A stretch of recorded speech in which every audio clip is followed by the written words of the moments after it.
120 of Coffee and Co-Read, your source for all things literary, with Kristen and Catherine, where we believe there's nothing better than a hot coffee and an awesome book. Join us for our virtual book club, where we take one book a month and dive into all of the drama, adventure, and romance we can find. Hey, Kristen. Hi, Catherine. So, because it's Pride Month, and we briefly touched on it last week in the very briefest of senses that a character is bi, we kind of just wanted to celebrate Pride, I guess, a bit, and say happy Pride to anybody who is celebrating this month. I know in the past, where we're from, a lot of Pride has been done in July because of the weather, and I think we've kind of mentioned that before, but I feel like there's more events around town this year than previous years, and I don't know, because I know there was a changeover in the Pride Committee and stuff, so I don't know if they're moving it to June or not, but I have seen a lot more events pop up on, like, Facebook events and stuff, and, like, it seems like every weekend of June there is something on the go. Maybe. I did tell you that before we recorded, I told you that Brooklyn Heights from RuPaul's Drag Race is coming. But I think she's coming in July with, like, a Pride Week, like an umbrella of Pride Week festivities that are happening in a week in July. So just, even though Pride Month is June, again, our weather is shit. So a lot of our stuff happens in July just to and get rid of the bad weather. Yeah, and like just to make it more certain that things can go ahead. The uncertainty of weather.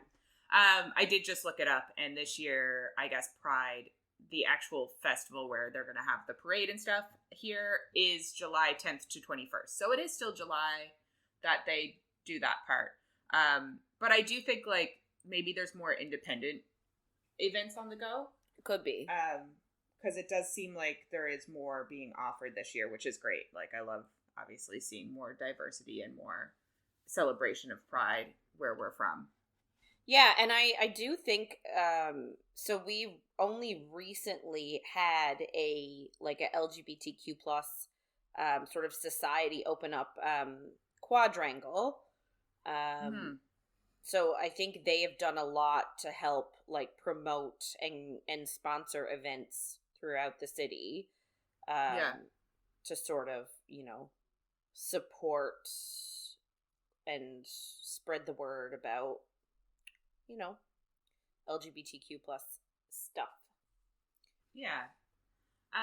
There's also, I think I heard on the radio during a commercial for, there's a Planned Parenthood warm line. Yes. For anybody. Yeah. And I think that's kind of new, or I hadn't heard about it. Maybe they're just talking about it more because it is Pride Month. But yeah, there's definitely a lot more resources being talked about this month too, which I think is great.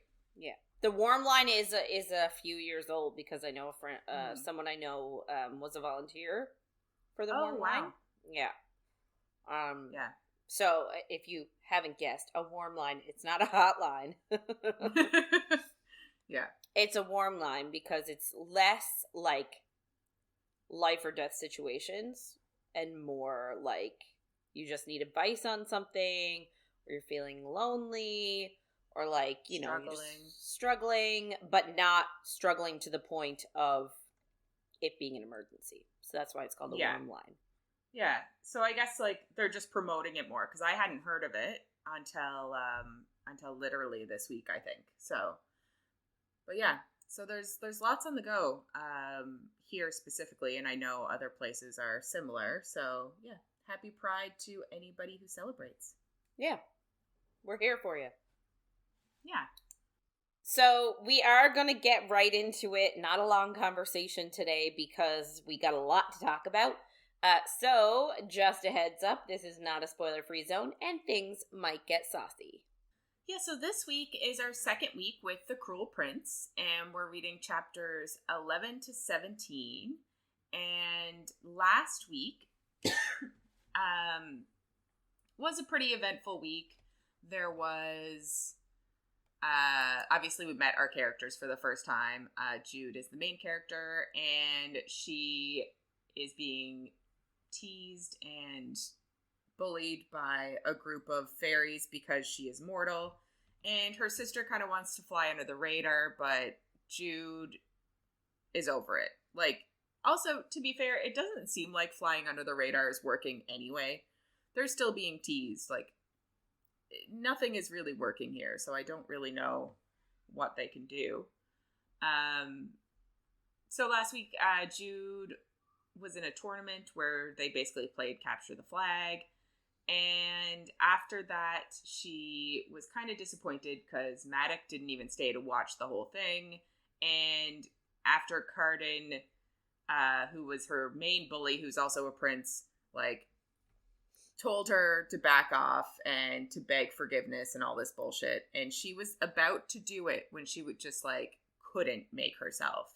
And she told him that he's a prince and has so much to lose, and she's mortal and has nothing to lose, so she doesn't mind having to take him down and, like, losing everything she has because she has nothing anyway.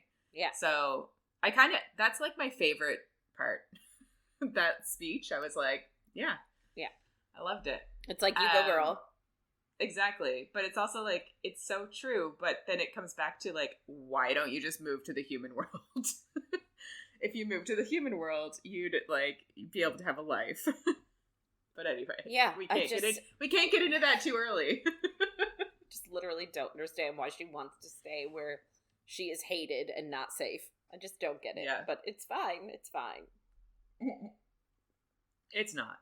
And then at the very end of last week, Prince Dane, the prince that is rumored to become the next king, is in Jude's house and asking to talk to her, and he asks her to become a spy for him, and he puts a guise on her where she can't be controlled. I forget the word that they used that you said last week, but she can't be controlled by fae except for him, or fairies except for him. He's the only one that can actually do the mind control shit on her.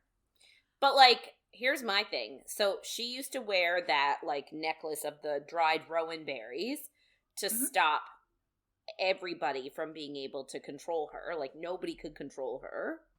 Right? Yeah. If she were to wear that, would that cancel out Dane's ability to control her? That's a good question. I'm assuming not, because she is wearing it. Like, she continues to wear it. She does. That's true. So she must be wearing it later this week. I know she's definitely wearing it during a section that I did. Yes, for sure. So I'm assuming she was wearing it when something that happens in my section happens. I can't imagine she'd stop wearing it. She needs to have an excuse for why nobody can. Yeah, so I think it is just to, like, keep up pretenses. Like, she's wearing it to keep up the pretenses that's why no one can control her. But I guess, like, if it's so effective that no magic can work on her, I just wonder if, like... And I also... Sorry, we're getting into something, but, like, I also wonder, like, how this gaze... No idea. Whatever. Is what Gaes people? I don't know. Is it normal fairy magic? Like, you know what I mean? Can a normal fairy, like, can Vivian do one of these? Or is it just princes, princesses, like, high-powered? Yeah, because, like, this is a very significant, ability for her. To not be able... saves her life. Multiple times. So, like, I just don't understand, like, if any fairy could do this, why didn't Maddox do it? Why didn't Oriana do it? Why didn't Vivi do it for both of them? Yeah, it must be to do with royalty or something. Or, like, and you must not be able to do it without consent, I'm assuming. Because, like, the whole point is it's a gift kind of thing. So I feel like you need the consent part. Because, like, if someone was just like, if one of her bullies was like, I want to be the only one to be able to control you, like, that would be bad too. So, like, I just feel like there has to be the consent piece. Yeah, but you're telling me that Jude and Taryn, if Vivi went to them and said, hey, I have the ability to make it so that nobody can control you or glamour you, do you want me to do it? I feel like they would be like, yeah, but I don't think that it's that Dane. I think Dane phrased it specifically, and he's the one that came up with the fact that he can glamour them. Like, I don't think it's an automatic, like, if you glamour, like, if that's the geese you give someone that no one can glamour them, that you are the only one that can. I think he decided that. Like, I feel like it's a royal gift that they're able to give these geezes. But I don't know, like, maybe geezes. Funny word. I have no idea how it's said. But that's what I'm assuming, because, like, if anybody can give them, or maybe it's just a magic that, like, most people don't know. Like, I can't imagine everybody can go around giving these away. Because he even suggested giving her one that made anybody that looked at a spot on her forehead love her. Yes. Which would be terrible. Can you imagine? That would have sucked so much. So, they have to be kind of rare. I don't know. Yeah. We don't get enough. It's just so commonly like, yeah, he's going to give her a geese. Yeah. And like, she's heard of them before. So, like, they can't be that rare. But it's also like, that's why I don't really like this point of view a whole lot. Because she's not giving me enough information. And, like, she's not digging into some things that I want her to dig into. Which happens a bit this week, too. And I'm like, but I want to know about that thing. Why aren't you asking this question? Yeah. Why aren't you putting this and this together? Yeah.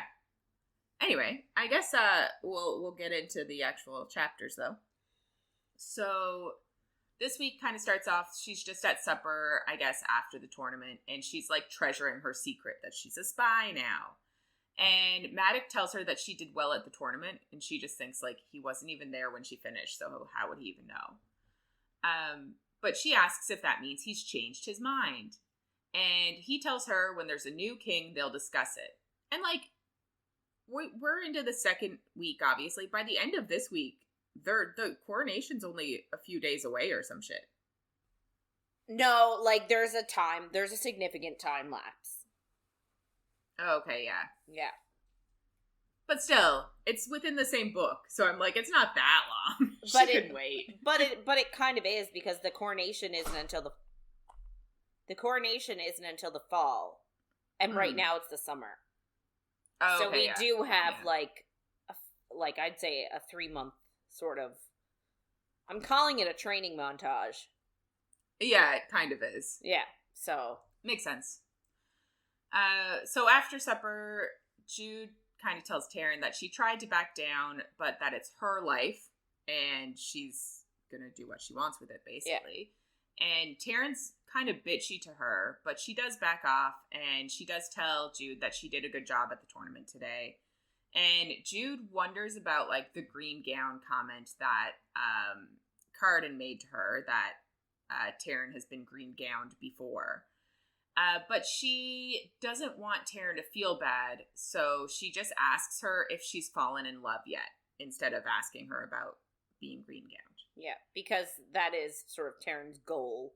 She wants to fall in love so she can get married, so she can be accepted by the court. Yeah. So Taryn says, she doesn't really answer, she just says she isn't going to school tomorrow because she doesn't want to, like, it may be Jude's life, but she doesn't need to watch what happens, because obviously there's going to be some retribution for what she said to Carden. And I'll be honest, I don't like their relationship as sisters. Like, they're twins, and I want them to be, like, close and affectionate, and they're not, and it really bothers me. Yeah, it's an interesting dynamic, and, like, it's just not the norm when you read about twins. Yeah. Which is, like, I do kind of like that it's different, but I'm also like, why aren't you talking to each other? it's almost like they only care about each other for obligation's sake. Mm-hmm. You know what I mean? Like, the love between them doesn't seem genuine. Yeah. I don't know. You know what I mean? Like, to me, it's like, oh, that's my sister. I should care about their well-being. I should, I should want them to be okay. But, like... I feel like Jude does care about her. Like, she's annoyed at some of the stuff she does, and she wants to live her own life, but I do think that she genuinely cares about Taryn. Maybe. I don't get it. Yeah. It is a weird dynamic, and it's only going to get worse. Yeah. So Jude is on the way to school the next day, and she's daydreaming about Prince Dane's coronation and how, like, she's going to get so much power, and she's going to dance with Locke there, and then she thinks, like, maybe Carden will be thrown into an oubliette, and that'll be amazing. She's, like, going full tilt into this daydream. And a white stag shows up on her path, and she takes it as a good omen. And I'm like, I don't know if there's any point of this, but it kind of reminded me of Throne of Glass a tiny bit. Yeah. And I was like, ooh, is it a good omen? I don't think it is, but we'll have to see what happens. So during lessons that night, which this was the point last week when I was like, I was confused until you told me it was night. I know, because they frequently say in the book, like, I woke up the next morning, but it's not morning, it's night. So, like, everything is flipped around, and, like, it's just funny because she's, like, sneaking around in the middle of the day when she goes to do her spy activity. It's, like, broad daylight, and she's, like, creeping around as if she can't be seen. And all I can think about is somebody blatantly, like, running from, like, tree to tree and being, like, very visible. Yeah. In, like, orange. Yeah. Yeah, and, like, I did miss that part, so I was very confused a lot of this part until you told me that last week. I was like, oh, okay. So, yeah, they're watching the stars. They're all, like, lying back, it's dark, and the teacher is telling them that unusual celestial activity happens before there's political change. So they need to observe the sky carefully for the next little while because there's going to be a coronation. So there is going to be political change. So, like, the stars could help them divine what is going to happen, kind of thing. He asks them what falling stars in the last hour of night means, and Jude, of course, knows the answer, which is a dozen deaths. And where the deaths are is dependent on what constellations the stars cross through. So there's a lot of, like, science to this, which is interesting. I'm a big fan of, like, fantasy worlds that have the magic integrated in with science. Yeah. It makes it seem possible. Yeah. Which is so silly. Valerian is asked a question, and he just says they should be learning better things than this prophecy bullshit, basically. And the teacher then asks him, like, what might be a sign of luck and love. And Valerian answers, a girl taking off her dress. And the teacher asks Carden then, because obviously Valerian doesn't know. But Carden says, this is boring, and to start another lesson. And the teacher just does. Which is, like, I get it, because he's a prince, but even Jude just thinks of, like, how entitled Carden is. And how he never has to do anything that he doesn't want to. And it's just like, eee. Which obviously we see a bit different this week, but still. The lights come back on. And obviously Jude is like, has to let her eyes settle for a second. But while she's doing that, Nicasia grabs Jude's notebook and says that her writing is awful. Because she was obviously writing in the dark. And Jude tells her that, like, if she can't read it, then that's her problem. True story. And, right? But then Nicasia slaps Jude in the face, and, like, she's rocked back by it, and everybody's staring at them. And Jude just says she can't do that, but Nicasia says she can do whatever she wants. And Jude looks around, and Carden doesn't seem pleased, which is surprising to her. Yeah. But she also thinks, like, usually Maddox's protection is enough to stop the others from, like, blatantly attacking her or hitting her. Like, it wouldn't stop Carden because he's a prince, but, like, Maddox is high enough that it should stop the others. But obviously, something is changing. Jude then asks Nicasia if she's calling her out, because then it is Jude's right to choose the weapon and location to, like, I guess, actually have a formal battle and kill each other. But she's not. Carden and Valerian walk over, and, like, as they're walking over, 4 shooting stars, like, go across the sky, but nobody really sees where they go, and the teacher starts panicking, like, where's the path? Like, did anyone notice? Write down everything you could. So Jude grabs her notebook and is, like, looking up, trying to figure it out, when Valerian shoves a fairy fruit in her mouth. And I don't know if we really got much about fairy fruit before, but it's, like, that common thing of, like, you don't eat fairy food. But they addle the human mind, and they make them pliant and ridiculous. So she tries to spit it out, and she tries to grab her salt from her bag, but Valerian holds her down and, like, shoves more fruit into her mouth until she can't breathe. But all she can feel is joy, because the fruit is, like, working on her already. Yeah, it's like, what do you call it? It makes her feel, like, happy. Euphoric? Yeah! That's a great word. Yeah, so she's dying, basically. Like, he's basically killing her in this moment, and she's just euphoric and, like, it's fine, everything's fine. Carden pushes Valerian off of her, and he says it's no fun if she dies. Like, the fun will be over then. And Jude just says that she's better than she's ever felt in her life, and she's not sure if she feels good, but she feels great. Which is just, like, her feelings are all over the place. But obviously, at this point, it's because she, like, I guess, inside knows something is wrong, but she feels euphoric, and she can't stop it because of the fruit. Yeah. Which sounds awful. I would hate that.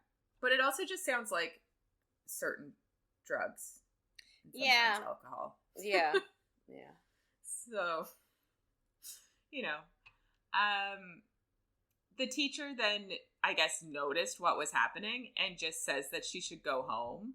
But she says she wants to stay. And the teacher's like, yeah, cool, whatever. I'm like, he doesn't do anything. I'm like, what the fuck? To be fair, though, like, the way that this school runs is it's not, like, they don't have regular teachers, it seems like. They have, like, guest lecturers that come in either on a daily or a weekly basis to teach them about something, and then that person moves on, they get someone else to come in. So, like, as a teacher, I feel like this person probably wouldn't feel like they have much authority, really, among these students, especially Prince Carden, like, being like, teach something else. Okay. Like, you know. Yeah. So if you say, oh, you should go home, and the person's like, no thanks, you're going to be like, well, okay. It's her choice, even though, like, she's hopped up on. Right. That's not consent, people. But all of the, like, girls come over and sit around her, and one of the girls in her class asks if she'll answer embarrassing questions, and Nicasia says she won't be embarrassed because she's among friends. And someone asks her who she'd like most to kiss out of all of them. And she says she would like to kiss all of them. And Nicasia says she's wearing too much clothes and they're dirty. So Jude, like, pulls off her gown. And she's wearing, like, normal mortal underwear underneath. And, like, all I can think of is, like, granny panties? No, I'm, like, thinking of, like, a, like, pink leopard bra that, like, you know, when you buy bras when you're, like, a teenager, you bought, like, the cute patterns. And, like, I'm just thinking, like, it's definitely just ridiculous. But I guess in Fairy, I don't know what they wear under dresses. I guess, I know, like, times. Yeah, like, that's what I wonder. Like, are they wearing corsets? Are they what are they wearing? Or do they wear nothing at all under their dresses? Because, like, according to Jude, fairies are, like, not as modest. Mm-hmm. So, like, what do they got underneath? Yeah, it could be nothing. Like, maybe she's wearing more than most of them by wearing that. Yeah. Which is interesting. So they obviously all stare at it because they're like, what the fuck? So Jude then asks Nicasia if she's beautiful. Like, if Jude asks if Nicasia thinks that she's beautiful like them, and she says no. And Jude isn't surprised. And then somebody tells her to take off her necklace of rowan berries, and she obviously does. Does she? Doesn't. I don't know, but it doesn't matter. No, you're right. It doesn't matter, but I don't know if she actually does. Yeah, I don't either. But Nicasia tells her to come lick the rest of the fruit off of her hands and to, like, come over on her knees. And Jude isn't being compelled. I think she must take it off because she isn't being compelled. She just wants to make them all happy. So she, like, crawls over. But Carden says no and puts his bare foot in front of Jude and tells her to kiss it. And she looks up and sees fury, desire, and shame in his eyes. And I'm like, how do you see those things in his eyes? I don't fucking get it. But obviously, this is the writer trying to let us know that Carden is furious. He's conflicted. Yes. So, you know, I can't keep getting mad at it, but I will. But then it's gone, and he, like, gone from his eyes, and he tells her to kiss his foot and tell him how great he is. But Locke cuts in and says enough, and he pulls her up to take her home. And he, like, grabs a blanket, basically, to put around her. I don't know why she couldn't just put her dress back on so she didn't go home naked, but here we are. Carden pulls a pin out of, I think, her hair, maybe, and he stabs her finger with it, and she, like, automatically puts it in her mouth, which I know is a common thing, but is not something that I've ever done. So I would not be helped in this situation by this. See, I have, when it's been, like, on my finger, I totally have. Yeah, and I know a lot of people do, but, like, it's never been an impulse for me, so I would just be like, ooh, blood! Wipe it off in my, like, underwear or something. Anyway, so she puts it in her mouth, and Carden tells her to have a nice walk home, and, like, she starts walking back with Locke. There's salt in Jude's human blood, and she is, like, coming back to herself, because I guess all you need is salt after you've had one of these fruits. Mm-hmm. So they're walking together, and she looks back, and they're all laughing at her, and she's just pissed, which is fair. Yeah. She tells Locke that she owes him a debt, and she kind of notices again how handsome he is, and she asks him how he could stand them, because, like, these are his friends. Like, yeah, and I don't know why. Yeah, and he's shown that, like, at least in the... But, like, this is what I mean, like, so, like, presumably, this behavior sort of just turned on in the past, like, week. Yeah. But, like, they've been going to school together for presumably years. Together. So, like, was he a shitty dude before and he's only now, like, smiling at her, winking at her, sticking up for her? Like, yeah. These are questions I need answers to. Because she's like, you're nothing, she's like, you're nothing like them. And it's like, are you sure? Like, has he always, like, been like them and just switched this week? Or has he always sort of been in the background while they did all the shitty things and you are just noticing it now? These are they're questions I want answers to. And I don't have them when I'm mad about it. And I guess it's another, like, she's 17. She's only seeing a handsome guy who's sticking up for her now. So, like, she's like, he can change. He can't. They don't change. Lily, listen to that. They don't change. Nope. If they ever tell you they're going to change, come talk to me. Because they will not. Yeah. Yeah, so she, I guess, asks why he's friends with them and how he can stand them. And he says there's a pleasure being with them and being able to do anything that you want.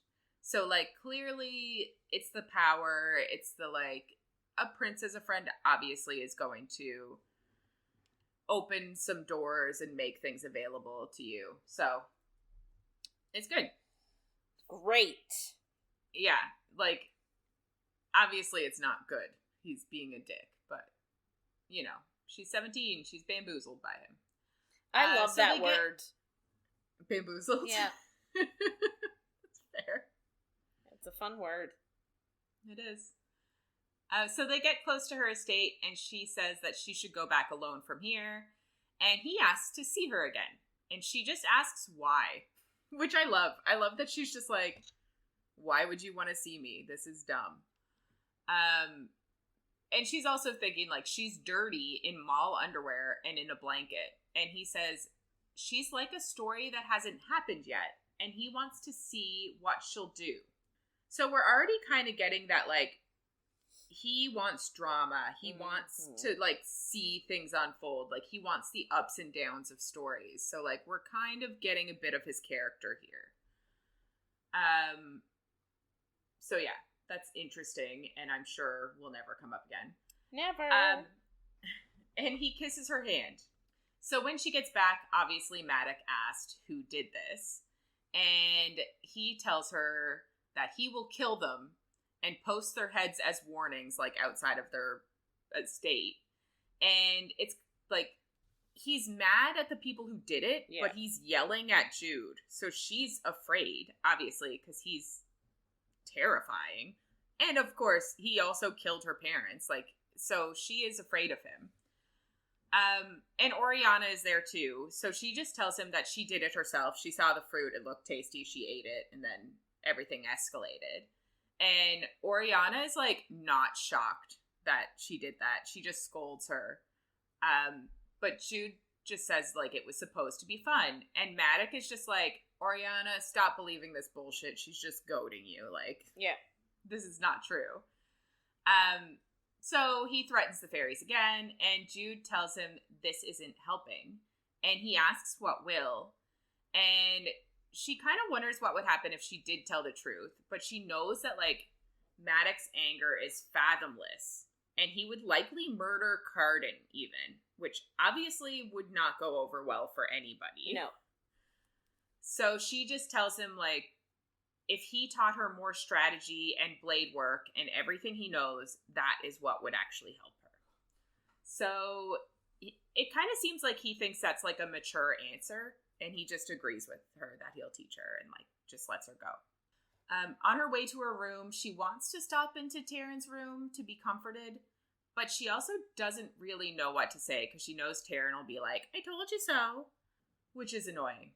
She goes to her room instead, and there's a dress there with a royal crest on it that servants of the princes and princesses wear. And the owl-faced hob is on her balcony. And it's actually the one from last week that asked her what she was sick of, and she said sick of being powerless. So that's interesting.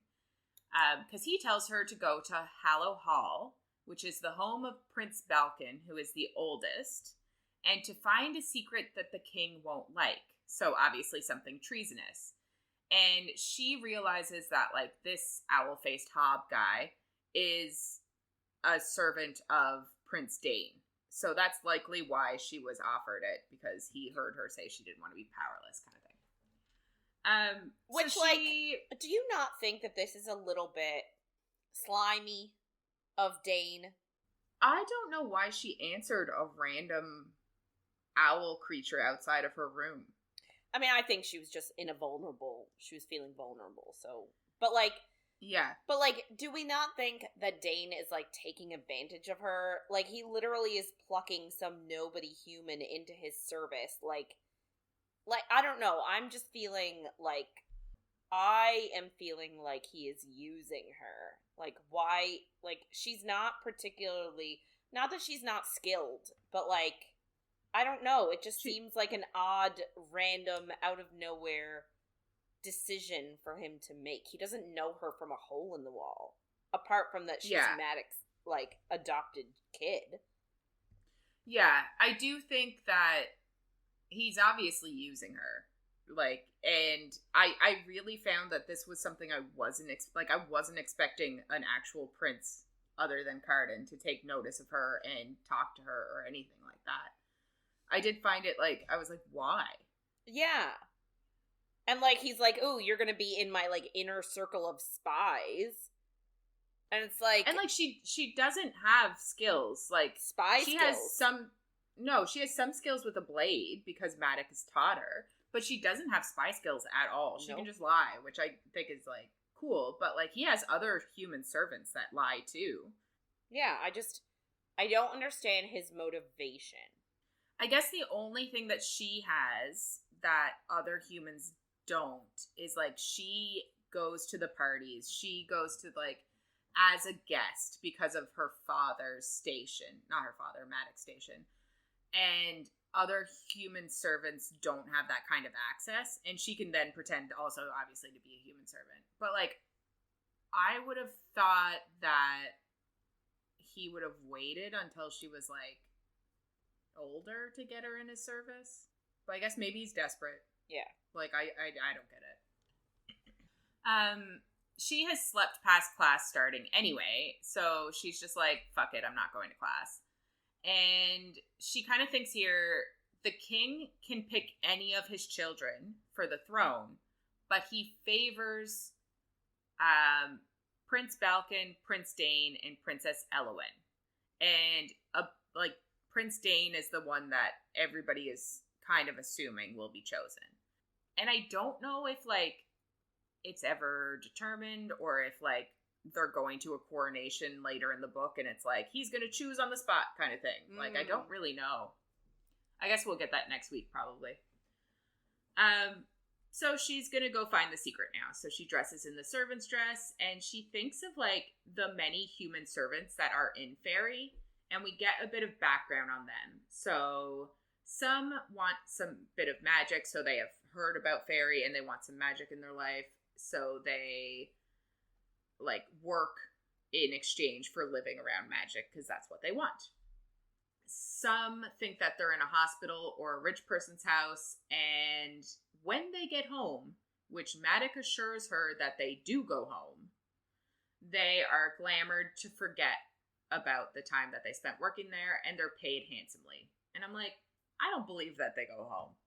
And they're also sometimes given, like, fairy gifts, like shiny hair or good luck, like a little token or something. Yeah, to make living in the human world easier. Yeah. And then some have made bad deals and are treated like shit. And apparently Prince Balekin is somebody who treats his human servants like shit. So this is when she kind of realizes herself that being human does make her a good spy because she can go to all the different places, kind of like we just said, without notice. So she takes a knife and puts on a cloak, and she goes to leave, but Vivi stops her and asks if she wants to shoot arrows. And Vivi knows what happened yesterday and says that, like, Jude can talk to her about it, and, like, she's there to support her, basically. Unlike Taryn. Yeah. But Jude just says she'll deal with it and make them regret crossing her, and she just leaves because she's, like, on a mission now. Which is kind of sad, because, like, I feel like it would have been a nice moment if she actually did talk to Vivi about it, but, like, obviously she can't. She also thinks to herself that she doesn't really know how to be a sister anymore, and she feels bad, but she, like, has to stop to push down, like, what seems like a panic attack that is coming on. And she thinks, like, she's in a constant state of panic at all times living in Fairy. And you're like, she needs anxiety medication. Like, she needs therapy and anxiety medication. This is not okay. She ends up taking a toad instead of a, like, horse to Hallow Hall. What do you mean she takes a toad? She rides a toad. Toads are so little. I'm assuming this one's bigger. She talks about how it's, like, licking its eye and, like, eating flies. But that is something small toads do. Not big I guess ones. this toad is big. Big toad. Ugh. Can you imagine sitting on, like, a dry, warty back? I'm assuming that he has a saddle. Oh! Yeah. Oh! Interesting. Because she has, like, saddlebags and shit on him. So, like, he has to have a saddle. Shadow. Yes. Like, she leaves the toad basically in the woods, and she picks some mushrooms, and she goes to a servant door and brings the mushrooms to the kitchen, where she sees a human boy and girl cutting food with, like, happy expressions on their faces, but she knows that, like, if they were to accidentally cut themselves, their faces wouldn't change. They're, like, glamored to think they're happy, but they're, like, very skinny, hollow cheeks, like, not doing well, exhausted. Not great. A guard stops her and says he hasn't seen her before, but she acts like she did when she'd eaten the fruit, and she calls him lovely, and she says she needs to clean the Great Hall, and he's just like, whatever, and just lets her go. Which is kind of funny. You'd think that more of these royals would use humans as spies. Like, it seems weird. So she walks through some rooms and doors and hallways and shit, and she sees more humans with sunken cheeks and chapped lips, and she sees, like, there are fairies just, like, half-dressed, sleeping everywhere, and a lot of them have, like, a golden powder around their lips, and it's Nevermore, and apparently it stupefies fairies, and it lets humans glamour one another. And I'm like, I want more information on this. Yeah. Because we did not get near enough here. Also, why would you not, swipe some so that you can, like, if it's on there, could you not, like, wipe a bit of it off and, like, have it? Yeah, I don't know. Also, is it just, like, lying around everywhere? Like, it's like a tiny tidbit, so I assume it's going to come up later, but I don't remember it coming up later. But I'm just like, it's not enough information. No. So she ends up following a human up the stairs, and she hears a scream that rattles her, but she just, like, keeps going. And they go into a bedroom, and the fairy just starts, like, cleaning up and dealing with the fireplace. And she looks around, and there are some books that she recognizes, because she studies them for school, are, like, on the bedside table. And then she looks at, like, the bookshelf, and she recognizes a book with Alice's Adventures in Wonderland and Through the Looking Glass in the same, like, book bound together. And she remembers her mother reading it to them as children. So she looks through it, and she reads the quote about, like, we're all mad here, and she almost laughs because, like, it kind of, like, makes her think, like, she relates to it in that moment. So she puts the book, like, she takes the book and puts it in her dress because she, like, needs to keep it for nostalgia reasons. And I'm like, this seems like a terrible idea, but let's steal shit for yourself. Yeah. And then she's like, I need to find something. So she goes into the wardrobe, and she's like, shit, this is Carden's room. Of course it is. Which is just, like, wild. She kind of worries that, like, this was all a ruse so that Carden could punish her. But then she's like, Dane is soon to be a king. Like, he wouldn't have time for that petty, childish bullshit. She obviously doesn't say it like that, but really, like, he wouldn't waste his time on, like, Carden, putting her in a place that Carden can find her. So she thinks, like, it can't have all been a trap kind of thing. Yeah. So she leaves, and she finds Balekin's study, and she looks through his desk and finds a letter that says they know the mushrooms that he's asking for, but what he does with it must not be tied to them, and after this, they consider their debt paid. And Jude knows that she can't, like, take this letter, because obviously someone will notice, so she gets a clean piece of paper and starts tracing it so that she can, like, have the handwriting. But then she hears people coming. So yeah, so she hides under a chair and, like, a small ball, and I'm like, how can she fit? These chairs must be, like, big or something that nobody sees her at all. Yeah, I know. When you hide under a chair, like, you could usually see, like, body parts. It's a chair. It's risen off the ground, but nonetheless. Anyway, she can do it. It happens. So Balekin, a servant, and Carden come in, and Balekin asks if Carden's been practicing and asks Carden to show him. Carden is like super resistant and doesn't want to, but eventually he picks up his sword, and Jude notices like his stance is all wrong, and she's just like, shouldn't he have been training since he was a baby? Like, how can he be this shitty? Yeah. But Carden attacks, and Balekin ends up like smashing him in the head with a cane.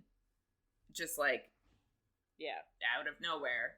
And then basically just like beats the shit out of Carden. And Carden asks if it's because Balekin likes this. Like, is that why he keeps doing this? And Balekin gets Carden on the floor, and his sword ends up like flying over near Jude. But luckily the servant retrieves it and doesn't see her. Because obviously if Balekin or Carden went over there, they'd see her. And then Balekin takes off his belt and hands it to the servant. And I was like, oh my god, what is going to happen? Yeah. Yeah. Yeah. And Jude is kind of enjoying the humiliation because, like, obviously Carden is her, like, biggest tormentor. So she's kind of, like, happy that he's also being humiliated since she's always humiliated.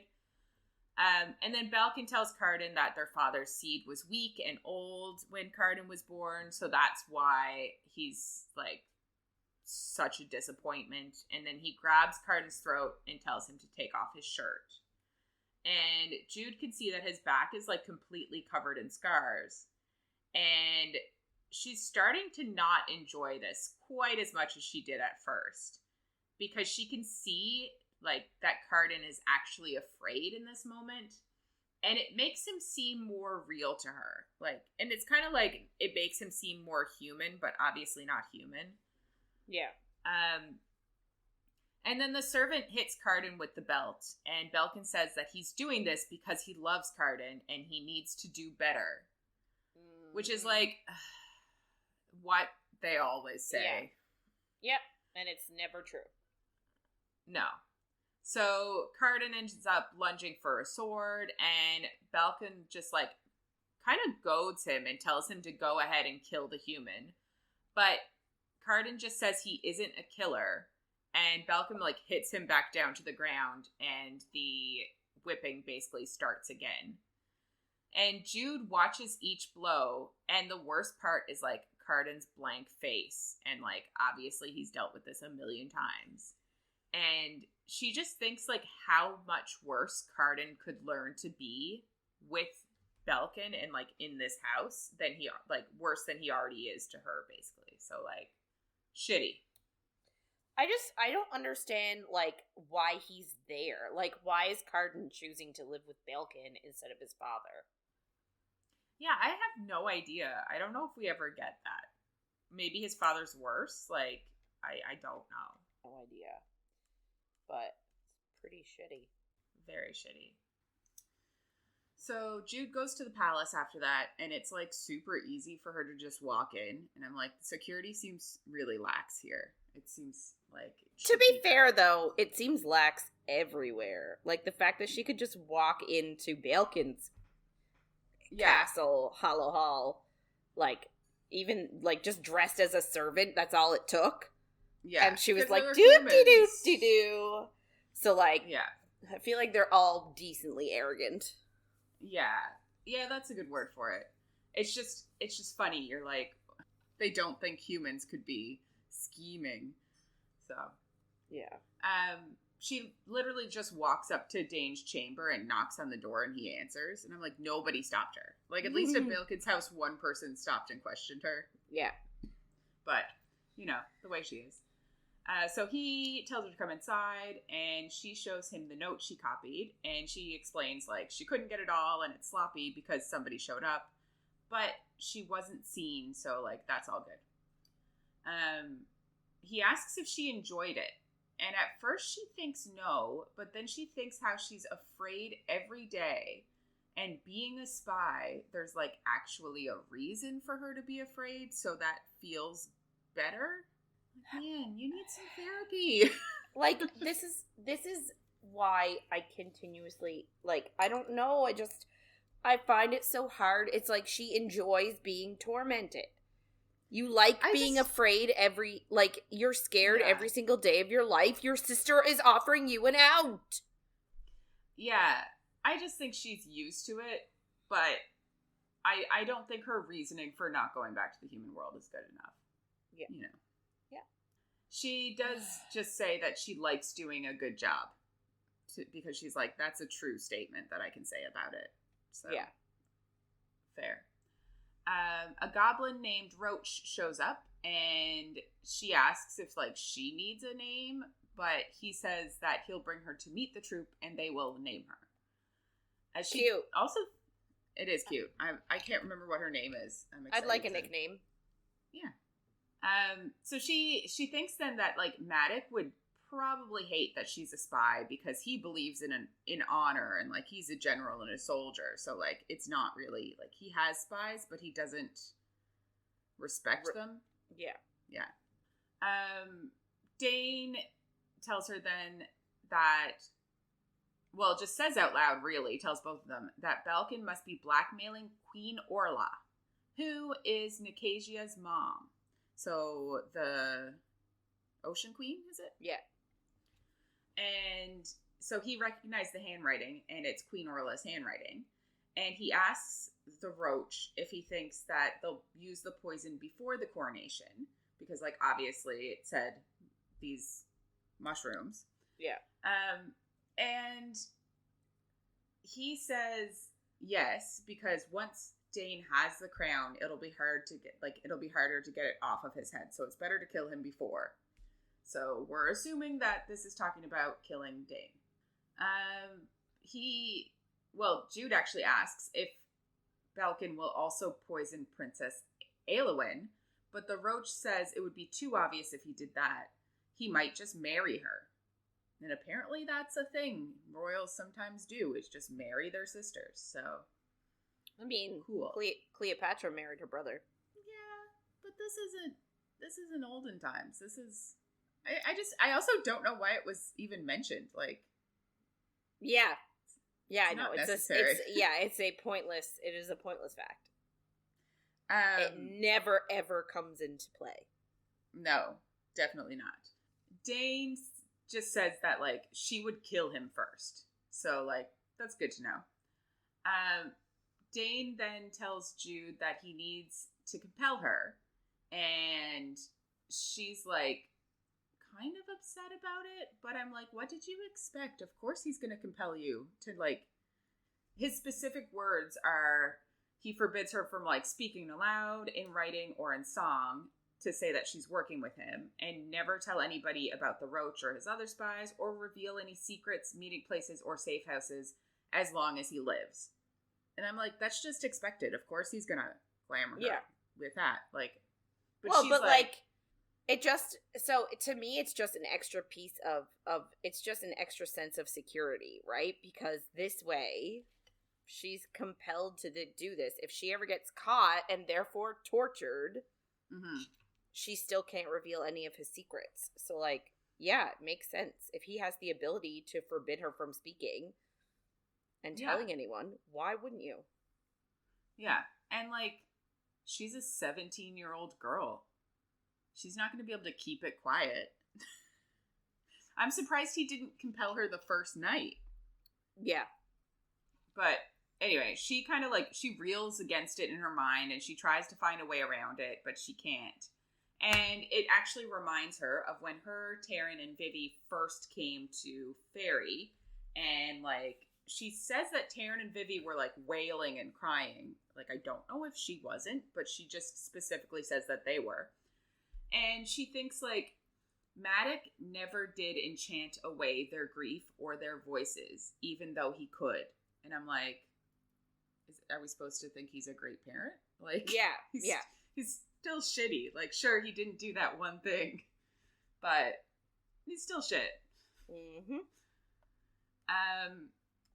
She tries to then convince herself that, like, he's doing the smart and right thing, which, like, obviously he is. But she hates it, which I also understand. And She then thinks she's unsure if she even wants to serve him.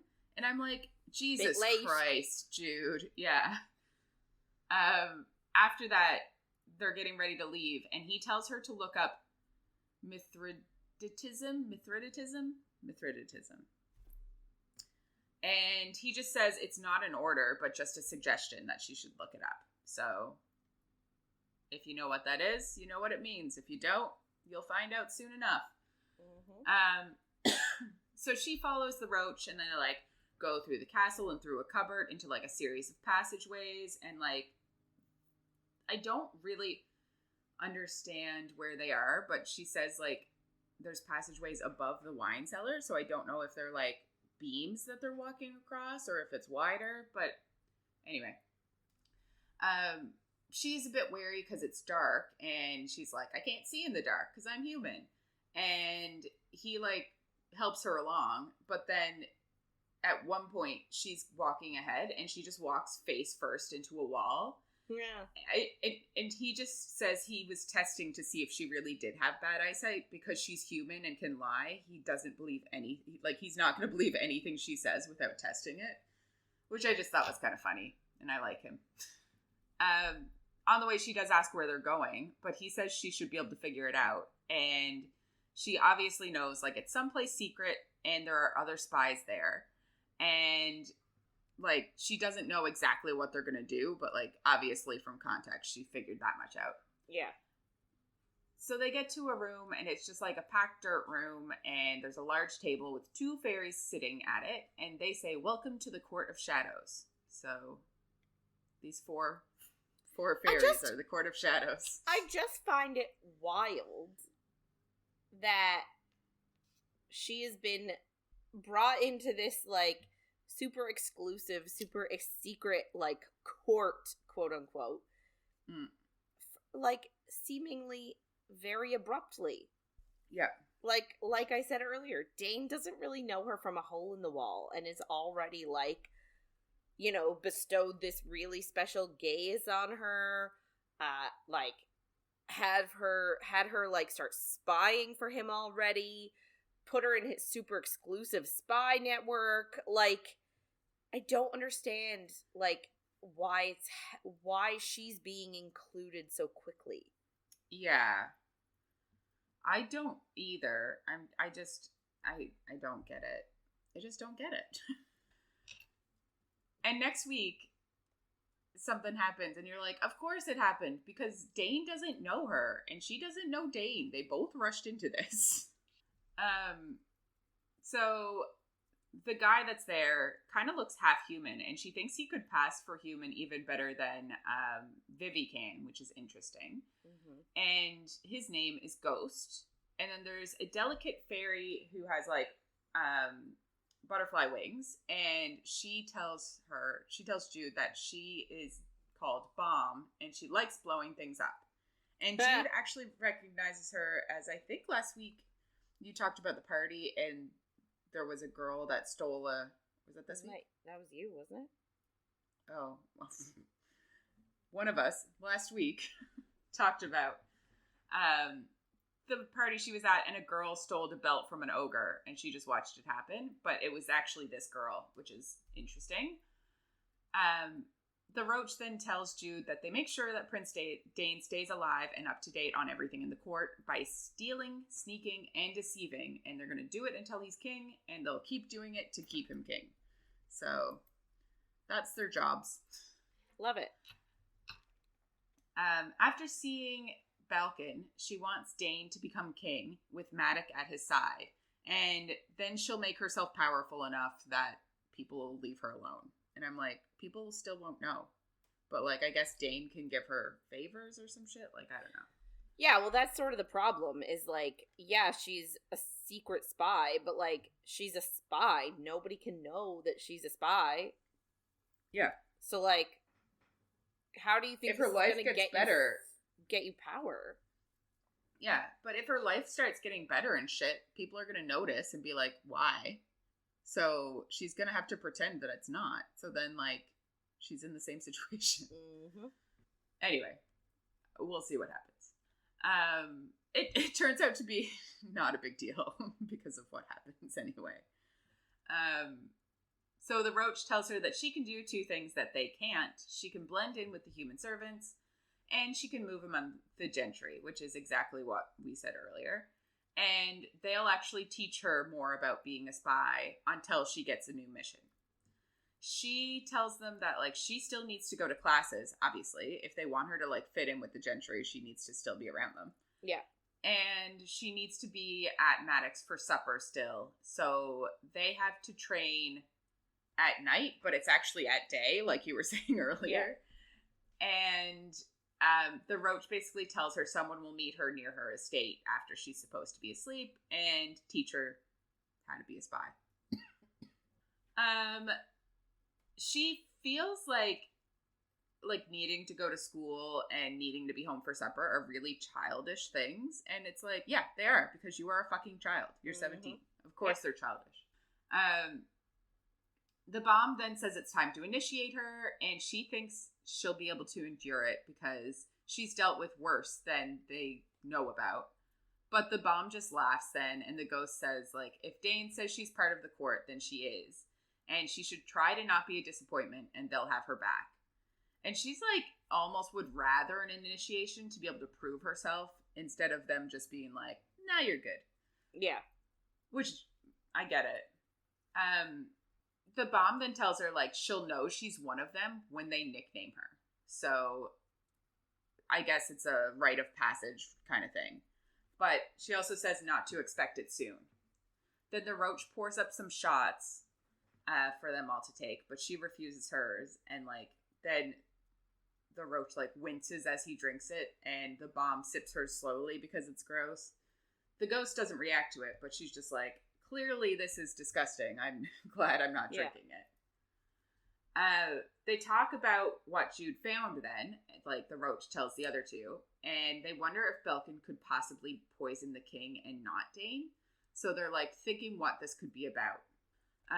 Then the ghost brings her home, and he's obviously silent and swift because his nickname is the ghost. And he also, like, tells her he steals from the king's wine cellar, which is kind of funny. And she laughs at it, but then she realizes it's like a hollow laugh because she's not used to laughing with fairies about anything, which is just kind of, like, sad. When she gets home, Oak, Taryn, Vivi, and Locke are running after sprites, and she wonders if Locke is there to see her, which is kind of like, you know, that's kind of what we'd assume after yesterday. Mm-hmm. And Oak actually runs over to her and jumps up onto the toad with her, and she hugs him, and for a second his small horns hit her chest. And I just thought, are his horns important? I think they might be, so I just threw that in there. I don't. Do all of them have horns? I don't think so. No. Oh! Yeah. I've realized. They are important. Yeah, so that's why I brought it up, because I think they're important. But I don't think it's ever verbalized. That they're important. Yeah. I think it's a connection we make in our brains, but I don't think it's ever stated on the page. Interesting. Yeah. We'll bring it up when we get there. If we remember. God, if we remember. It's going to be probably 2 weeks from now, so we probably won't remember. Yeah.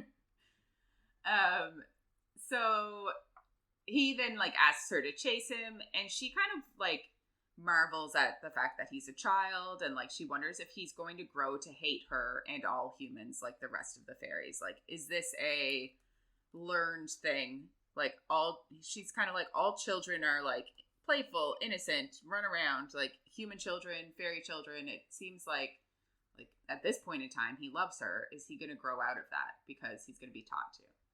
Locke asks where she was, but she just doesn't tell him, obviously.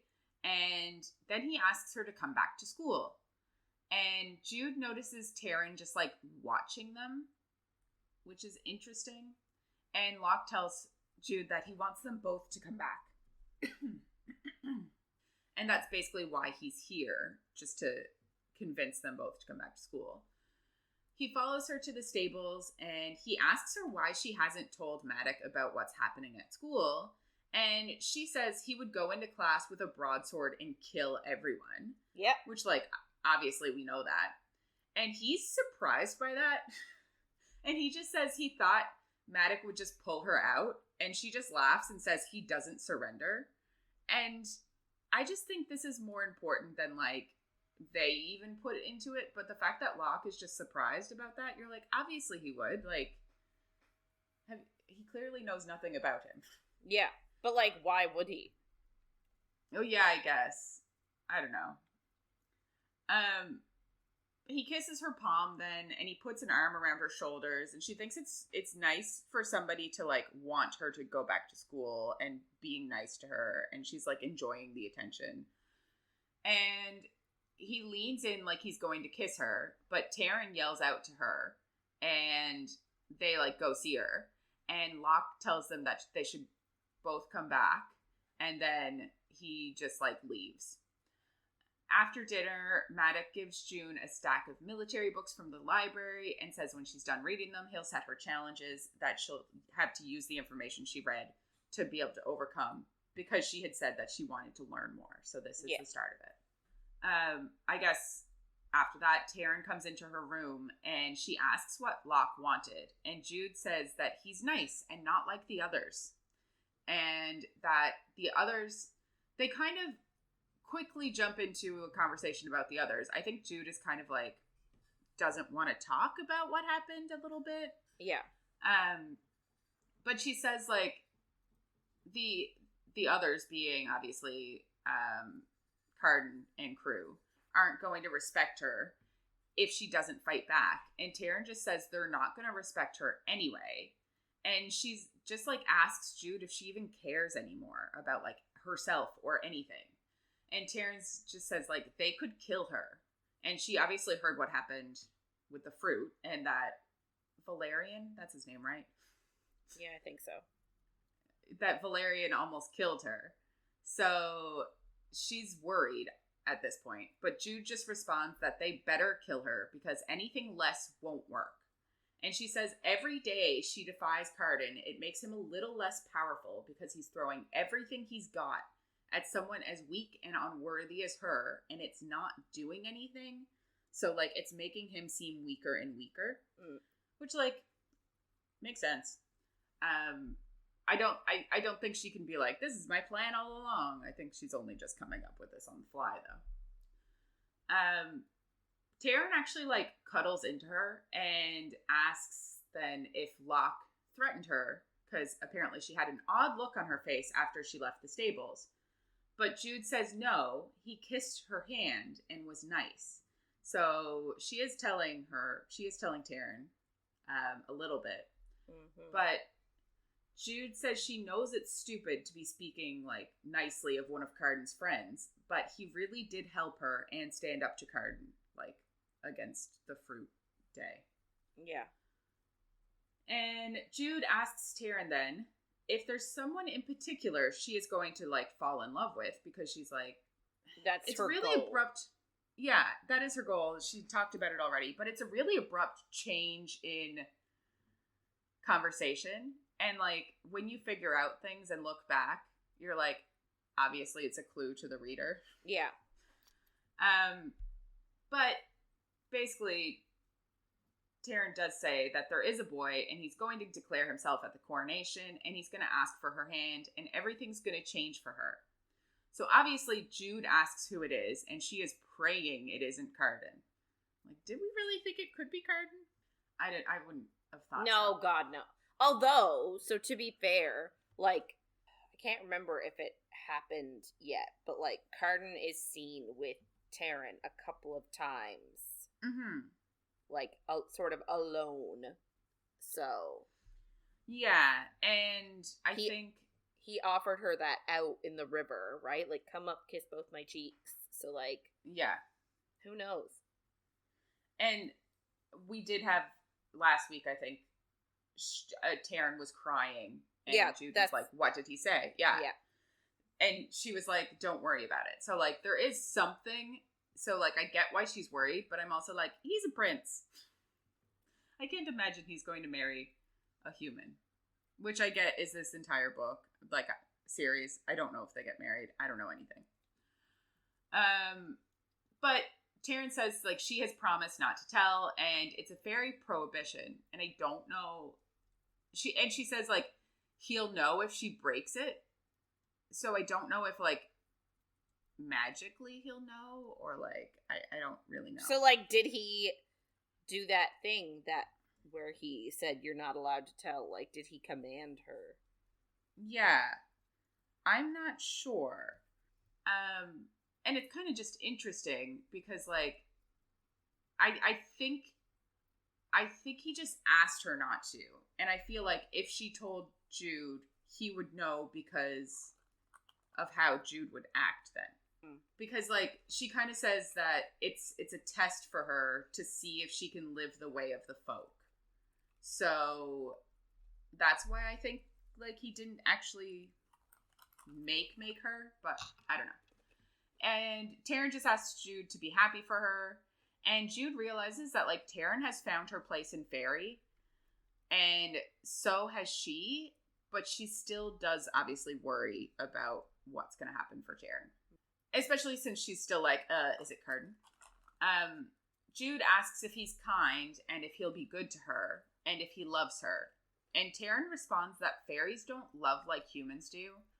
But she tells Jude that she would like him. So that at least reassures her that it isn't Carden. And she thinks, oh, maybe it's someone I haven't met yet. Of course. So Jude says she's... What? I'm just angry with the whole situation. Oh, yeah. It's just, yeah. Jude says she's happy for her and she'll need a pretty coronation dress since that's when he's going to propose, basically.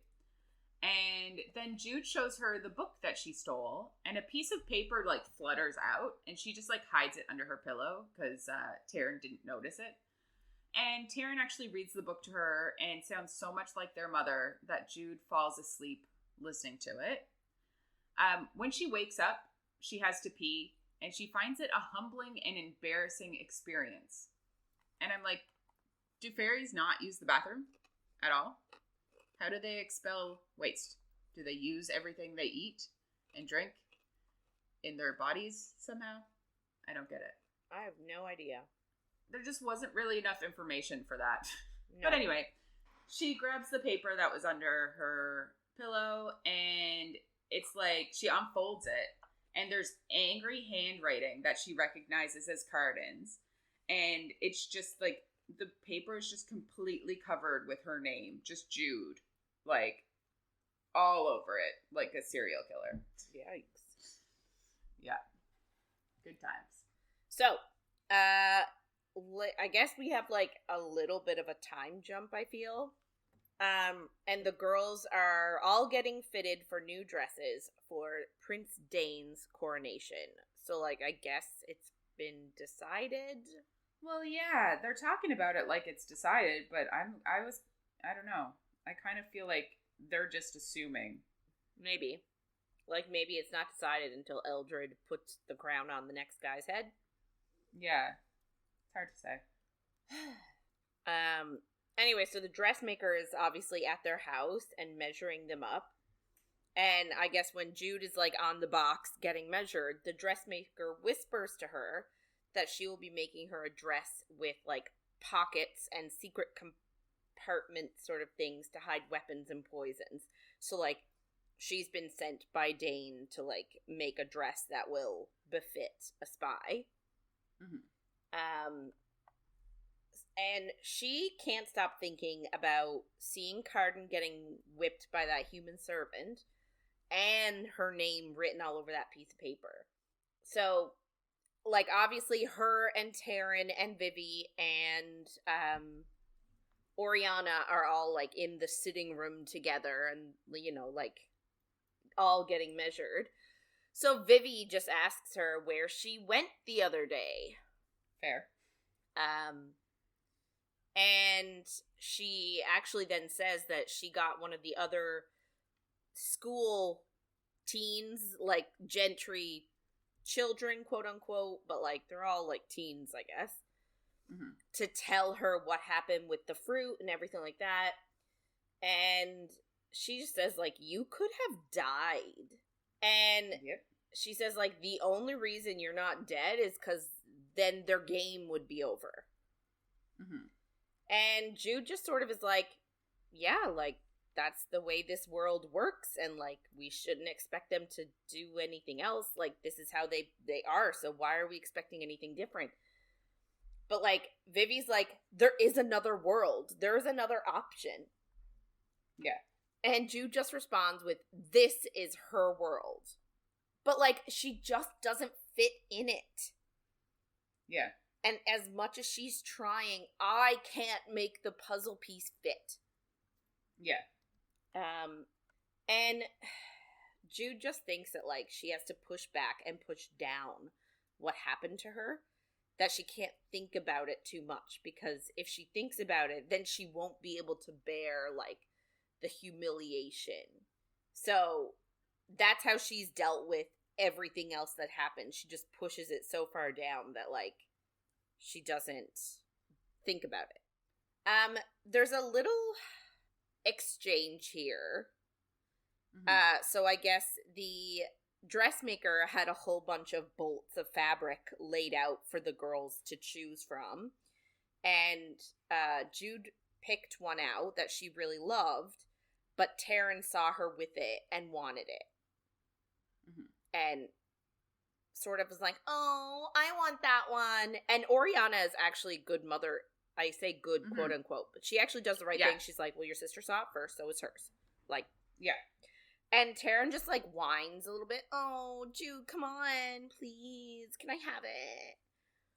And so Jude agrees to give it to her because, you know, coronation night is going to be a special night for her because she's going to get a proposal. Someone's going to declare themselves. So she agrees to give it. And it just shows to me how selfish Taryn is.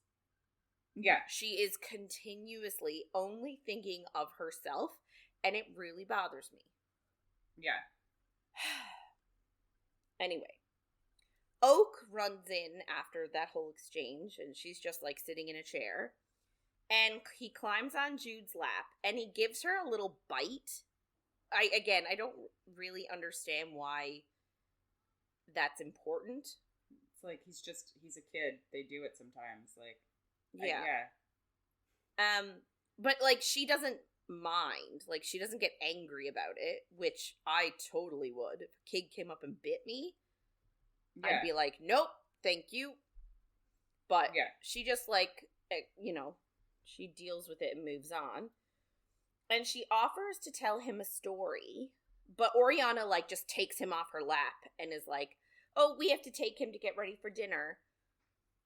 And Jude then gets angry at Oriana and is like, why don't you trust me with him?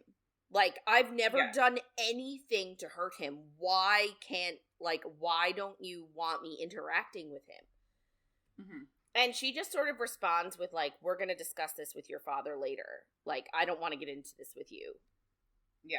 And Jude's response is something along the lines of, I don't know who you're talking about, but he's not my father. Yeah. So, like, just typical teenage sort of rebellion stuff. But, like, basically, they never do discuss it, so. No. And, like, again, I don't understand why this scene is necessary if that sort of conflict is never resolved.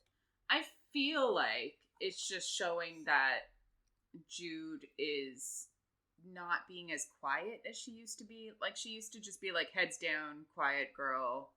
Like, I think that's the point of it, but, like, it is odd that there's just nothing else about it ever. Mm-hmm.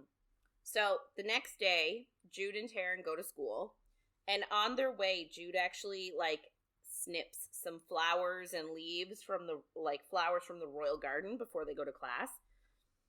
And Jude is obviously feeling insecure about being back at school, so she carries a knife with her. Mm-hmm.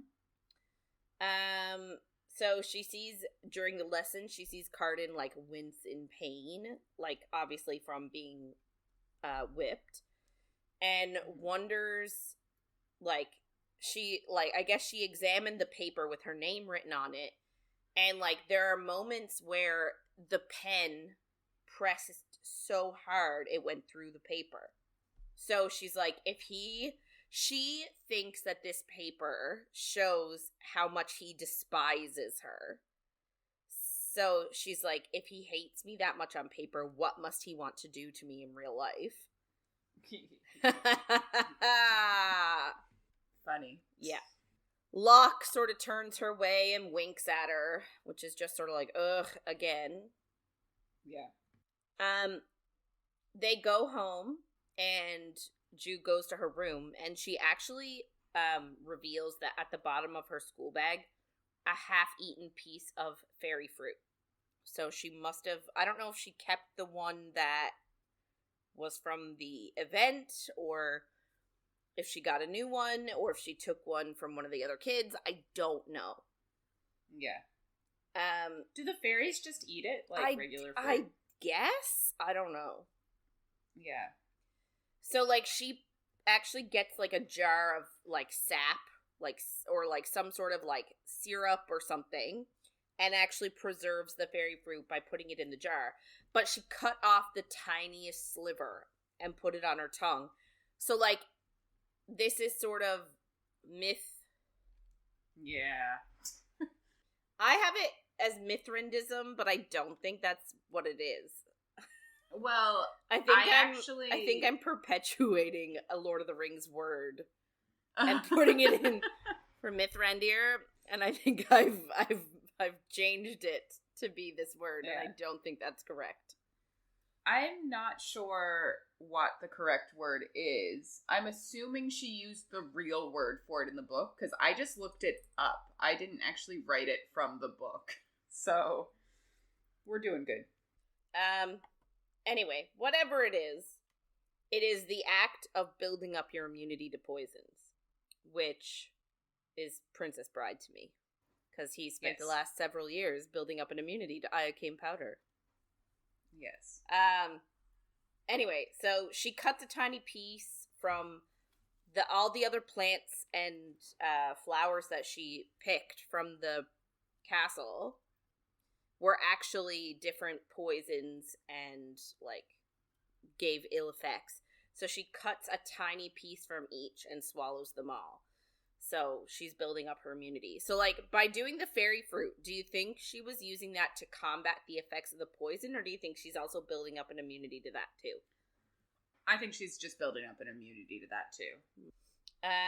So obviously she reacts to all the poisons. Like, she throws up a whole bunch, she's shivering, but, like, she doesn't die, so That's yay. Good.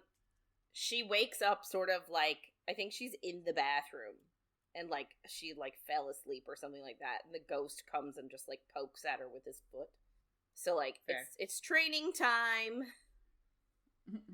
So he teaches her how to, like, climb a tree and sneak around through the forest without making any noise. And, like, her muscles strain at the effort of not making a single, like, twig snap. Mm-hmm. Afterwards, she goes to sleep, and she wakes up to do it all over again. It's just, like, clearly she's not getting a lot of sleep. Yeah, correct. But I'm also like, nah, she's 17. She can handle it. Yeah. So she literally gets up, goes to school, comes home, has supper with her family, takes all those poisons, is sick, passes out until training time, gets up, trains, goes back to sleep, and then that's her daily routine. So, like, she goes to school, but she's not in it because she's just in pain from all the poison she's ingesting. Mm-hmm. She trains with Matic on, like, the strategy and stuff. So he gives her, like, logic and training puzzles. They never did have that conversation about Oak, like I said. The Roach teaches her how to move through crowds of courtiers without being noticed, and, like, so that she can eavesdrop. The Bomb teaches her how to find weak spots, both in buildings and in people. The Ghost teaches her how to hang from rafters and, like, not be seen. She actually goes on 2 more missions. One is to steal a letter to Princess Elowyn from the palace, like the main one. She takes it from, like, a knight's desk or something. And the other, she dresses like a fairy bride and steals a ring from one of Balekin's consorts. So Locke, like throughout all of this, keeps flirting with her, sitting with them, walking her home, kissing her. And she doesn't know what he sees in her, but she likes being liked. Mm-hmm. So you're already getting that, like, she doesn't actually like him as much as it seems like he likes her. Yeah. So, like, she doesn't say how much she likes him. She says she likes the feeling of being liked.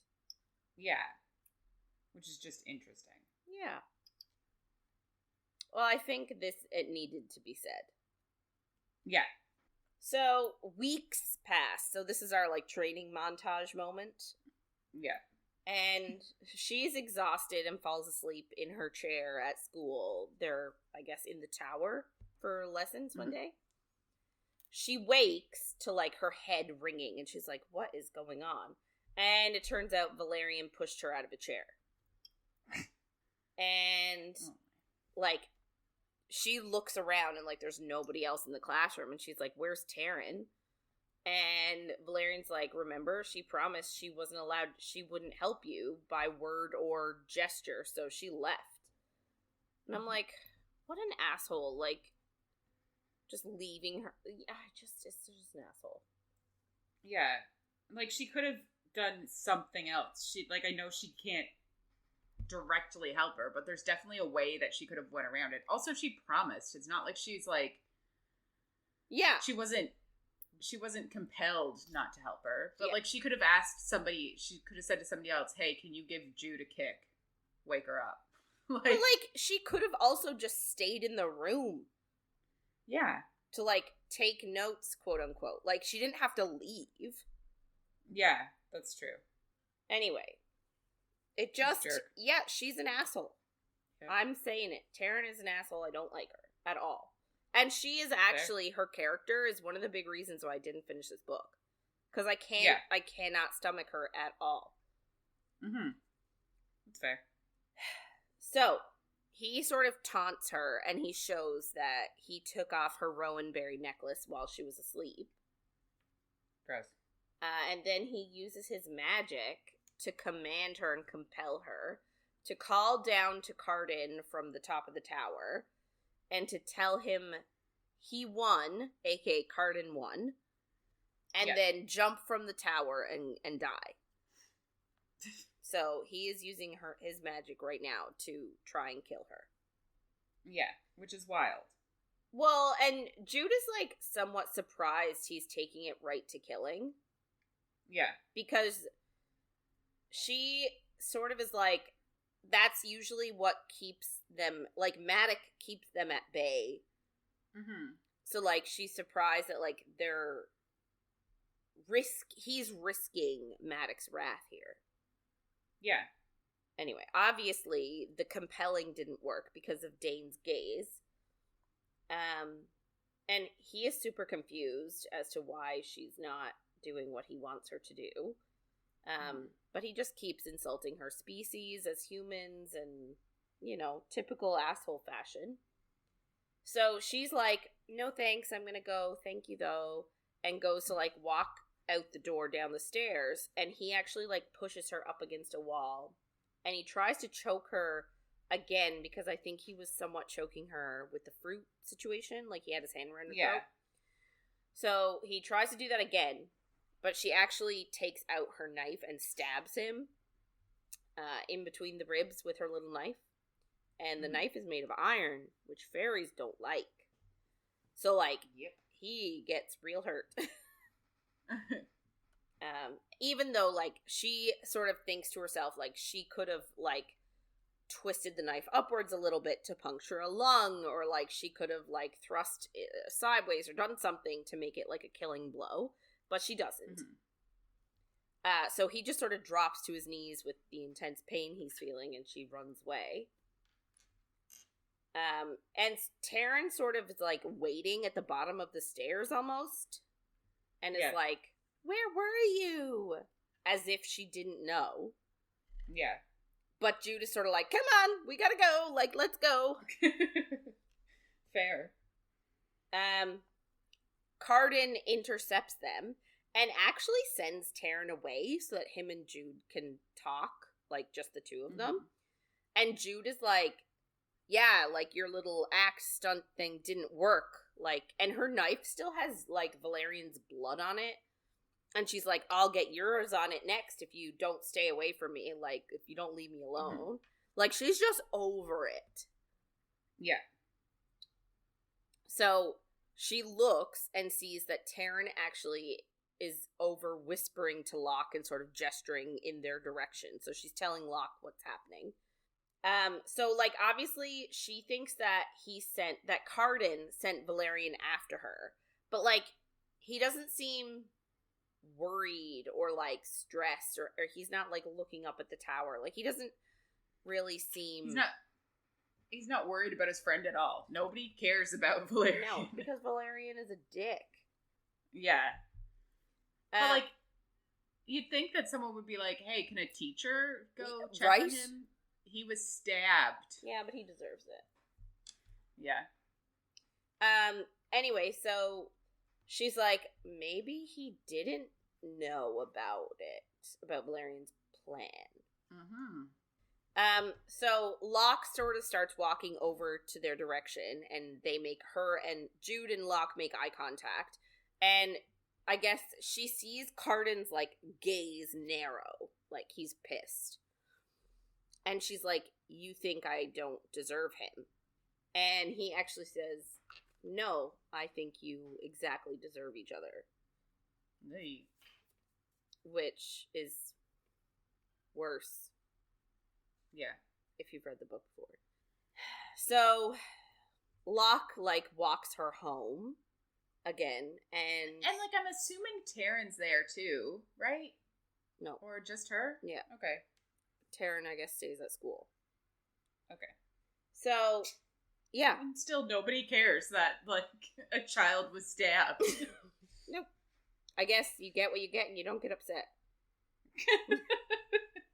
Sure. So, she tells Locke all about what happened with Valerian, and I assume leaving out the whole gaze thing. Yeah.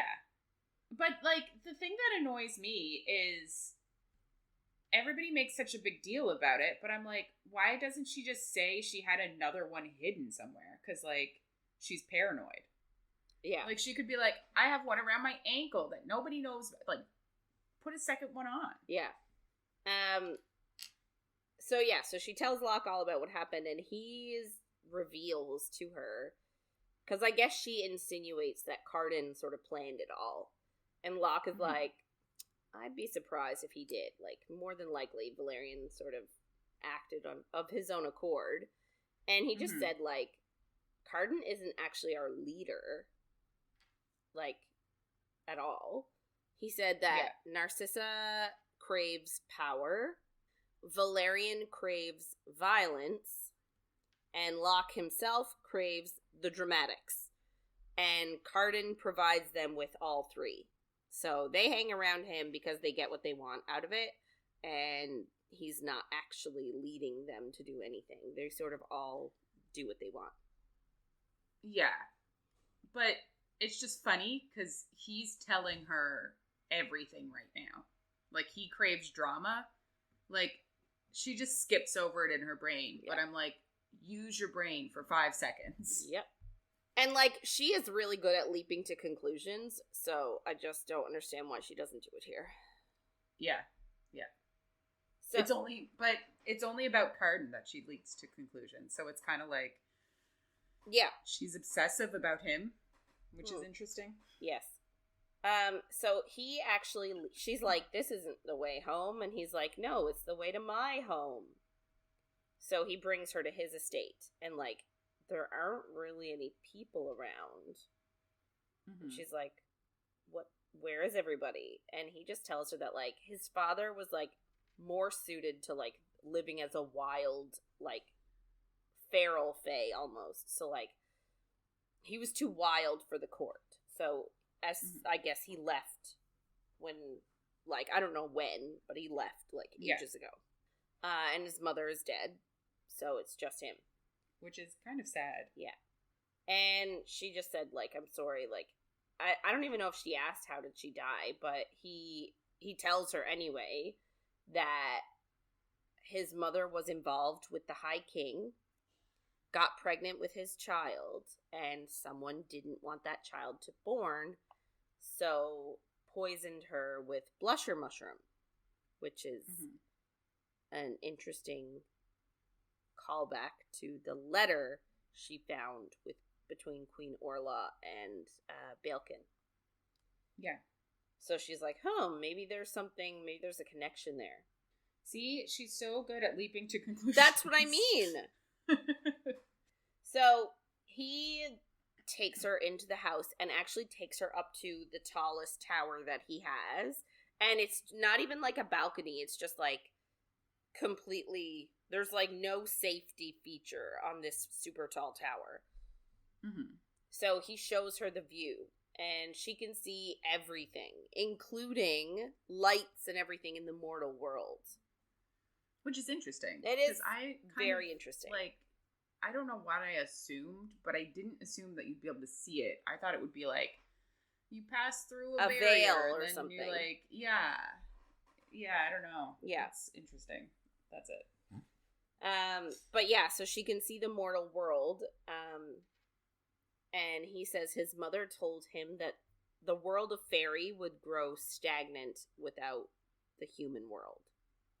So, I guess he's trying to suggest that he is more tolerant of mortals and humans because his mom told him that they would go stagnant without mortals. So, like, they kiss a whole ton, like, he kisses her there, and then they go back down the stairs, and they're, like, making out hardcore on the stairs, and, like, then they go have dinner in the dining room, and, like, it's just cheese and bread and stuff, and then he, like, lifts her on the table, and they make out some more, and, like, she thinks to herself that, like, she thinks she's bad at kissing, and that, like, she's really aware of the fact that, like, she could be sweaty and smelly, and, like, you know, she's, like, he's not self-conscious at all, but she is, like, uber self-conscious. And he then asks her to stay the night, and she, is, like, sex? Like, what? In her head. Yeah. But then she realizes that, like, he did tell her that he's having a party tonight and wanted her to stay for the party. And that's what he wants. Because originally she's like, no, I don't think it's a good idea for me to stay. Because obviously his, like, buddies will be there and she doesn't want to... Yeah. She doesn't want to encounter them. Yeah. But he's, you know, trying to convince her to go to the party. So he's not offering sex. Yet. Yes. So he does manage to convince her to go. So, like, she doesn't think she should, considering, like, Valerian just tried to kill her. Right. And, like, he'll be in attendance.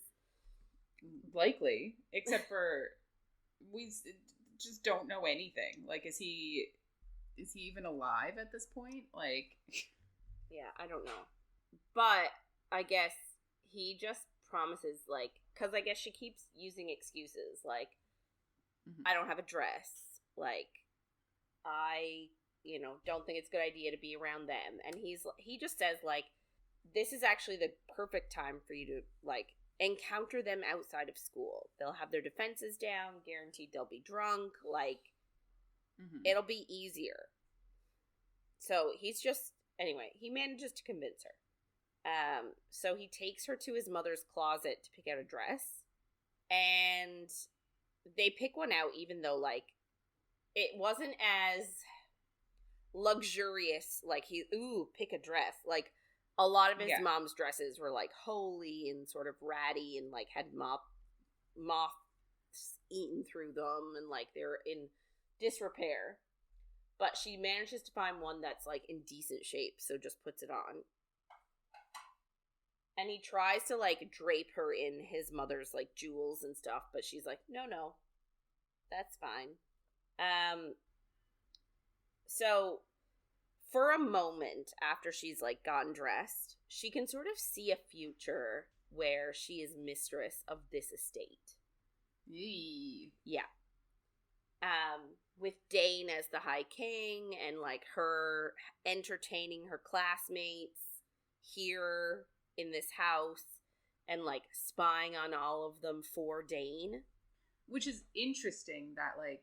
That's where her mind she's goes? Not thinking... Yeah. Like, she's not thinking anything about how much she would love Locke or, like... She thinks he's handsome, but she doesn't actually like him.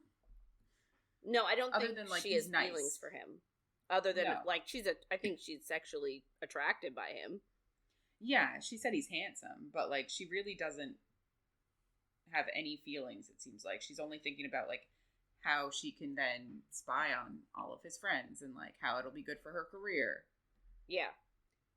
So the party started. So Locke actually leads her to the hedge maze where he is meeting his friends. And she puts her hand in the pocket of her dress to, like, grip the knife. Because, again, she still has her knife. And she put it in the pocket of, like, this borrowed dress. And she feels and finds a golden acorn. So this becomes important. So they meet up with Carden and Nicasia. Valerian is not present. Because he's dead. Nobody checked on him. He's still in the tower, just bleeding out. So, like, she notices that, like, Carden's already completely toasted. His like, eyes are barely open, and, like, he's got 2 fairy girls, like, all over him, kissing him in different regions. Not the crotchal one. Fair. Somebody's, like, kissing his thigh. Which is Yeah. an odd place to kiss. Like, and I'm assuming he has pants on. And someone else is kissing him on the, like, mouth and neck. And Nicasia's there, and she's like, "Which one are you?" Which is a very nice greeting. Yeah. It's also funny. Yeah, that, Like, she has to make the distinction. Like, yeah. technically, who else would it be? Yeah. Interesting. So her response is, "The one you don't like." And Nicasia Fair. actually responds with, "You would be surprised how some of them felt about her." Interesting. Yes. Yes, it is.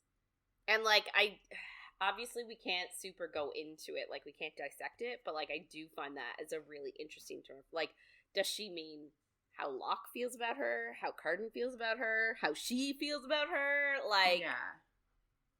We know Valerian hates her. Yes, yeah, I think that's a given. I don't think it's Carden, because I cannot imagine Carden would tell No, anybody. no, that's true. I almost feel like it's her. I feel like she's talking about herself, too. But yeah. Well, Interesting. I'll be fair. Very soon, like, in, like, 5 minutes, not even, we're gonna see that, like, Nicasia's not actually, like, she's bad, of course. She's a terrible human. Yeah. Terrible person. She's not a human. But she is capable of civility. Yeah. Anyway. There's, like, a bonfire, so, like, Locke leads her over to it, and he kisses her in front of everyone. So she has to, like, block out the fact that everyone else is there and just, like, focus on him. So, the next morning, or evening? Yeah. Like, they slept, so Yeah. whatever you want to call it. So she wakes up in Locke's room, in his bed, next to him, but they're still in their party clothes. And she remembers the night before how she danced and let Locke chase her through the hedge maze, and she kept, like, falling in the grass, and now there are grass stains on the dress. And it automatically, like, reminds her of Carden's words, like, not being the first to green gown her. So she's like, oh, like, you know. And, like, initially reading that scene, I was like, did she take something? Like, was she drunk? Was she high? Like, was there something that made her a little bit more giddy, or was she just letting loose?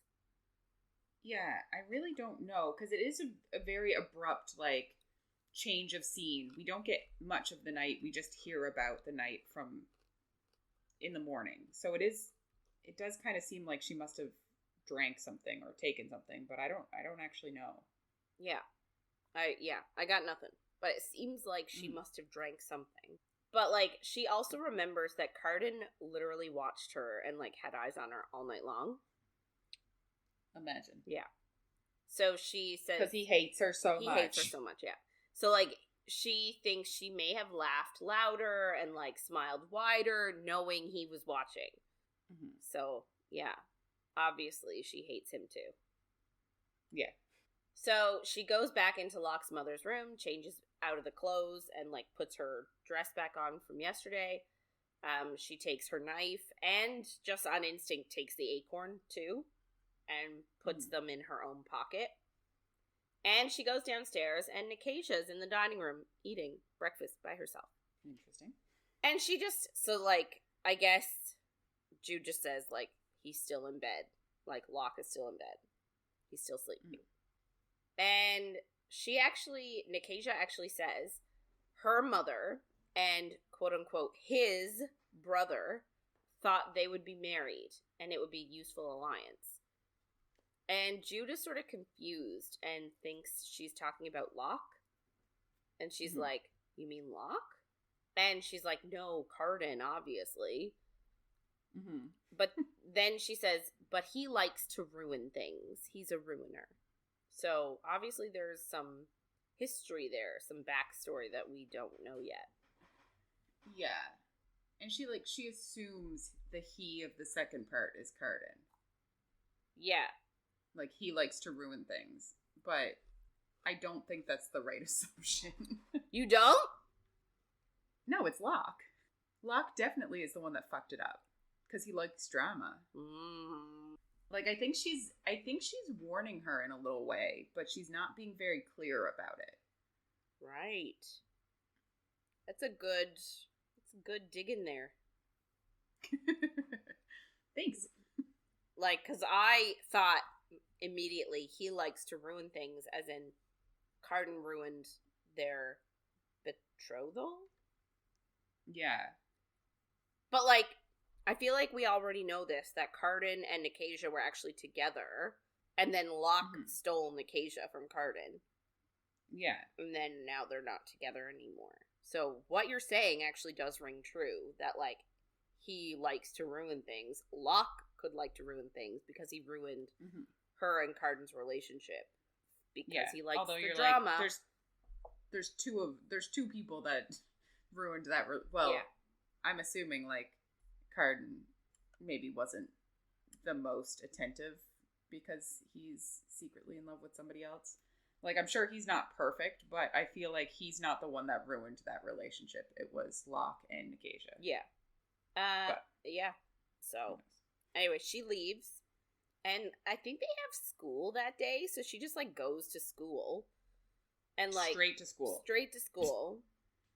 And, like, Taryn is already at school sitting with Carden, which is weird. Mm-hmm. And they're actually being lectured on lines of succession today. Which is, like, is this common knowledge? Because some of the questions that the spies were asking earlier, I was like, this doesn't make any sense. Because, like, what we learned here, they were like, oh, is he going to poison the king? No, he's not going to poison the fucking king. Yeah, I don't know. It might not be, because... They're the gentry, right? So they're being educated as lords and nobles and princes and princesses. So, like, maybe it is somewhat privileged information. Yeah. It's just, it's a very convenient info dump. Oh, of course for the reader. Of course it is. Anyway, so the person giving them the lecture today is named Dulcimera, who is a knight from the court of termites. And they're a very large court, and they have not united under Eldred's banner yet. So they don't follow the High King. Which is interesting that they're here in the palace teaching. Like, yeah. I just, yeah. Guaranteed. So Jude assumes that she is actually there for the coronation, because Dane has actually been working really hard to get this court to pledge to the High Crown.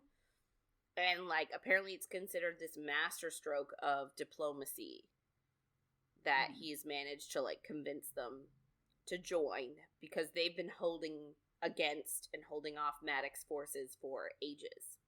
Dane's amazing. Yeah. And Maddox actually advised Dane against this move, and he went ahead and did it anyway. Interesting. Yeah.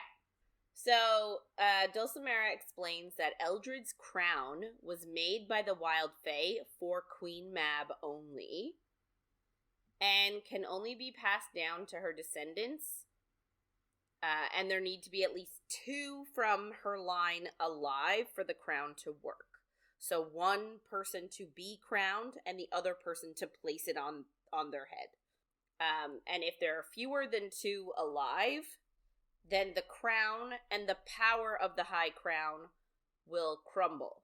And everyone who pledged to it are free, and all of Fairy can, like, just go back to warring with each other. So, this crown creates stability for the Fae world. And Jude actually, like, raises her hand and asks, like, if someone can try and take the crown. But Dulcimera tells her that the crown is cursed. And the wording is weird. It says, if the person wearing the crown is murdered, the person responsible also dies, is what I think. Like, that's not exactly what they said, but sort of my interpretation of it. Yeah. So, that's interesting. Because is it, like, does that mean, like, if somebody orders a hit on the king, the person that'll die is the one who ordered it because they're responsible for it? Like, is the magic that precise, or would it be the person who killed them? I don't know. So, hang on, I'll just read it out. So, the crown, so it says that, legend has it that the crown will not allow itself to be placed on the brow of anyone who is not an heir of Mab. But Mab's line has been very fruitful.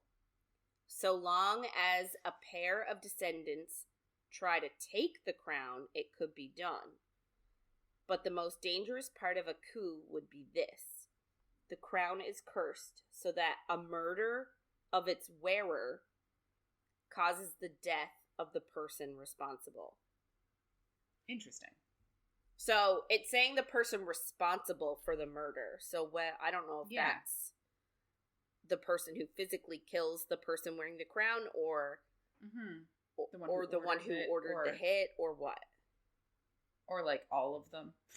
Like, how bloodthirsty is this crown? Yeah, interesting. So I don't remember if this matters, but I don't either. It is interesting. Yeah. So after class, her and Taryn walk home and talk. Taryn wants to know. That's good, right? They talked. Well, except for Taryn sort of asks, like, where were you last night? Like, I covered for you. Like, no one knows that you weren't home. And, like, she said that, you know, she was at Locke's, and, like, she says, like, all they did was kiss, but, like, Taryn doesn't really believe it. Well, she knows someone must have told her something. Well, she says, like, sleeping in someone's bed. I don't think you've only done kissing.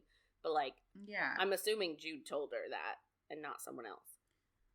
I'm kind of assuming that Carden told her, or Locke told her. Like, I don't know if Locke actually went to school or not, because he was asleep. Yeah. Maybe he just skipped it. Yeah. But, I don't know. So she actually asks Jude then, like, she's like, do you like Locke? And Jude's like, of course I do. Like, I wouldn't be spending time with someone and kissing someone if I didn't like them.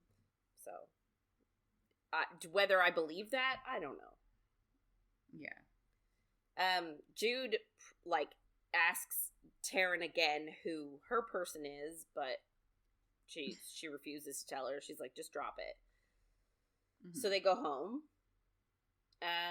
Jude goes to her room and she actually examines the little acorn that she took from Locke's house, and it's like all gold, and she realizes that it's not solid. It actually opens, and she tries to open it, and she realizes there's a tiny like pinhole in the bottom, so she grabs a pin, she pokes it, and it manages to open.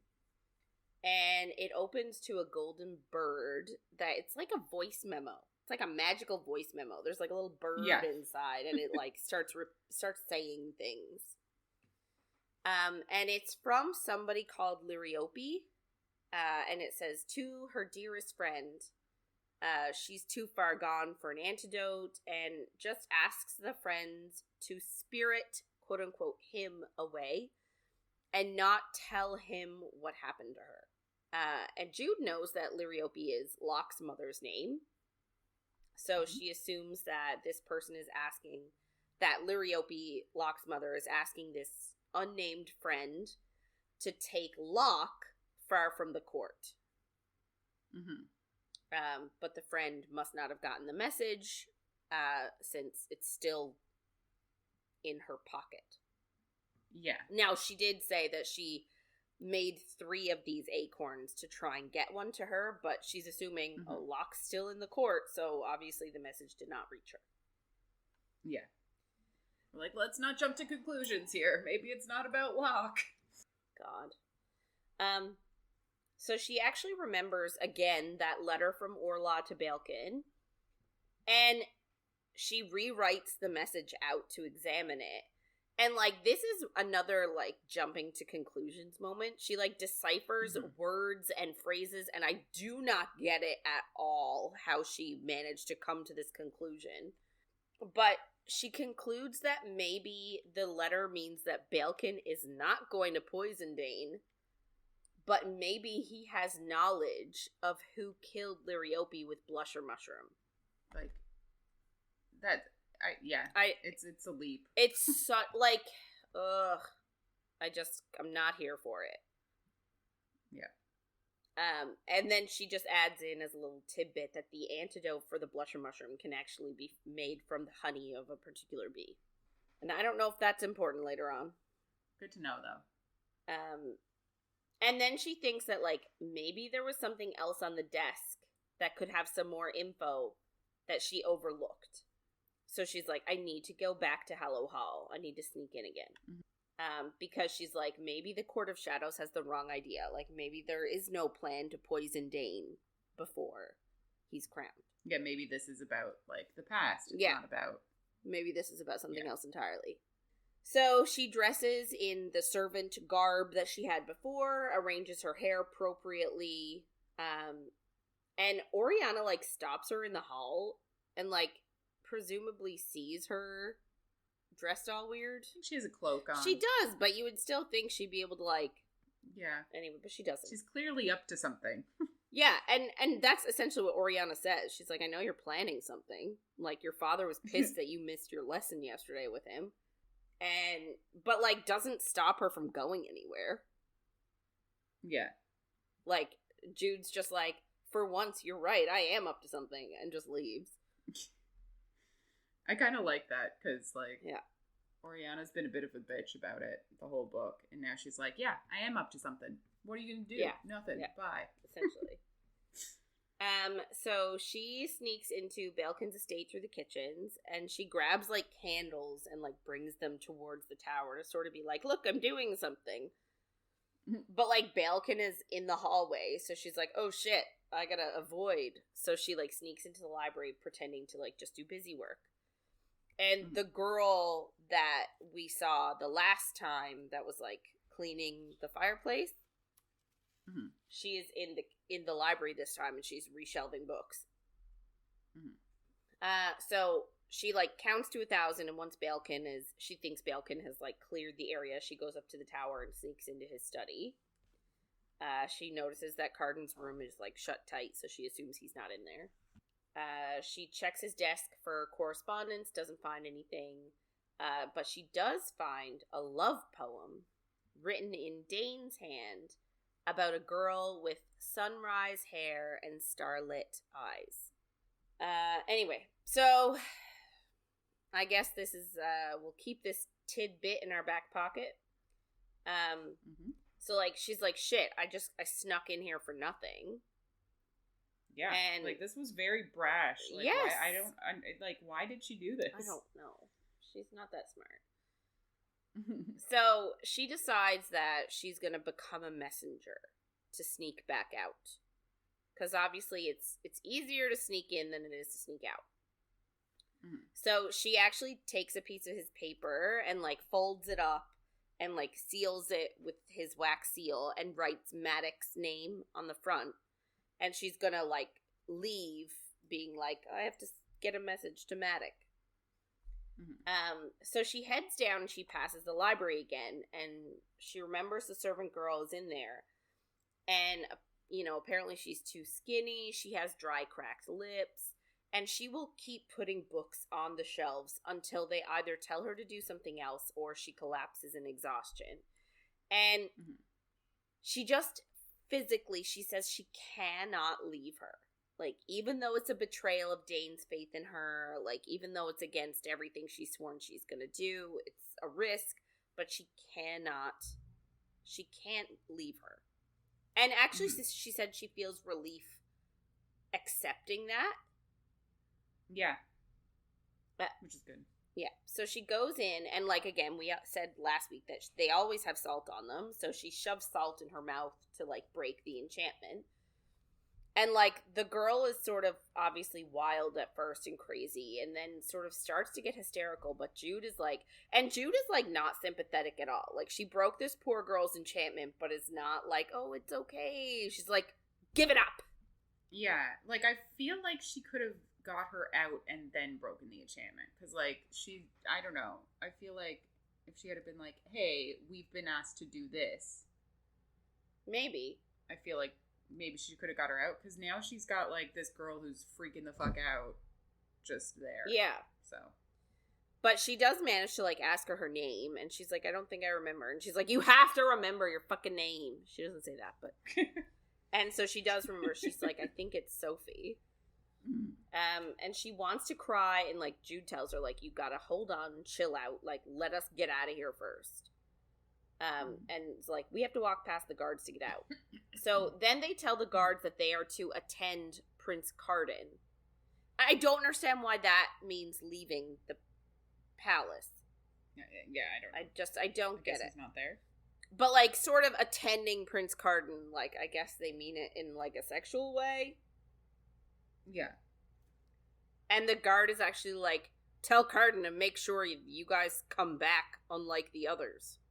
Which, like, do you think he's been saving them or killing them? I don't know.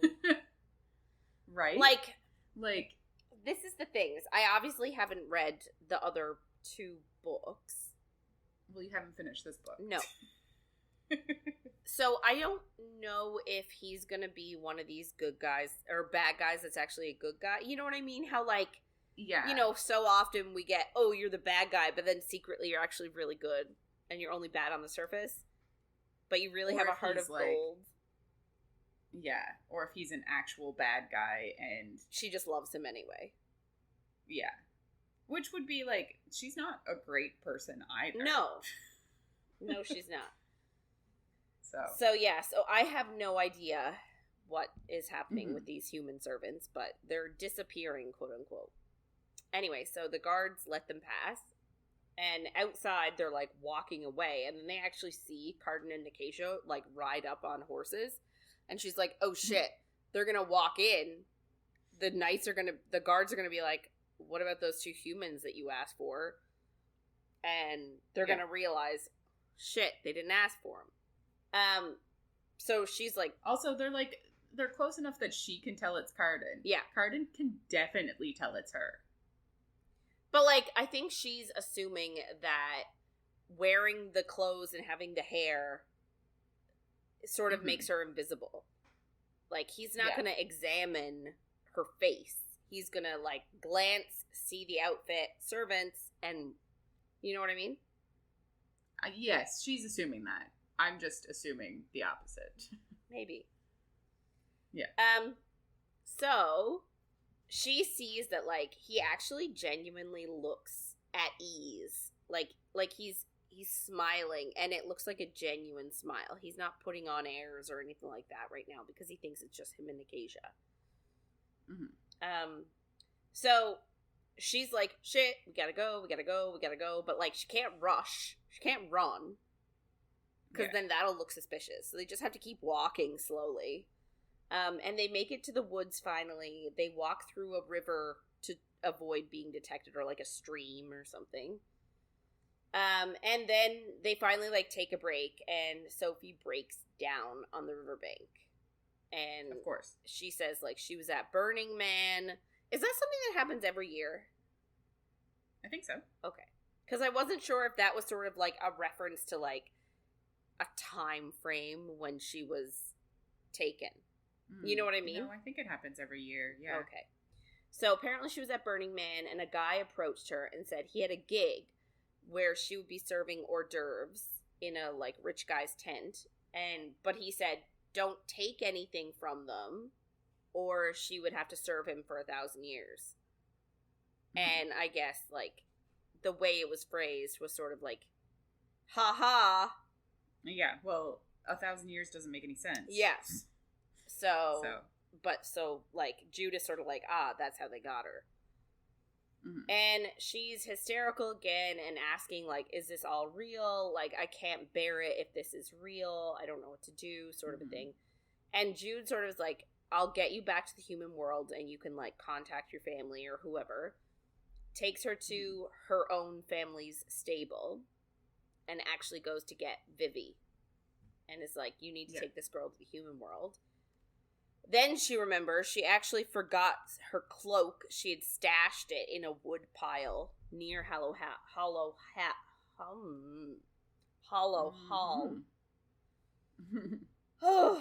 And she goes and tells Vivi, she says, I did something stupid. And Vivi's like, oh my god, what did you do? And she says, I stole a human servant from Balekin. And Vivi's like, oh god, I thought you were going to tell me you killed somebody. And she's like, Vivi, like, I can't believe you think that of me. And she just says that, like, I see you smiling at Maddox, but all I see nowadays are your bared teeth. Mm-hmm. So she sees that she's getting, like, more vicious and cunning, like. Yeah, cunning, cruel. Yeah. So Vivi essentially tells Jude, leave the girl to her. She'll go and get her to the human world. But essentially says, like, you need to change your dress, go down to dinner, and pretend everything is normal to, like, get yourself an alibi. Perfectly reasonable answer. She's smart. She is smart. But Jude says she can't. Like, obviously the girl is really scared. Vivi doesn't pass enough for human. Like, she looks too much like a fairy, so she's not going to trust her. Mm-hmm. And Vivi's like, oh, fine. So Vivi relents and lets her come, but tells Jude that she can't save their mother. She's already dead. Yeah. Which shocks Jude, like, this idea. She's like, that's not what I'm doing. And we're sort of like, Is it, though? Yeah. So they go to get Sophie, and obviously she's very scared of Vivi. Doesn't want her near her. And Jude sort of suggests, like, they get closer to the cliff so that they can see the human world, and it might sort of calm her down once they have a destination. Mm-hmm. So they walk to the cliff, and Vivi makes the horses like she did before, and they all take off on them and fly. And as they're flying, Sophie leans over her horse and falls off on purpose down into the water below the cliffs. And obviously she's not alive anymore.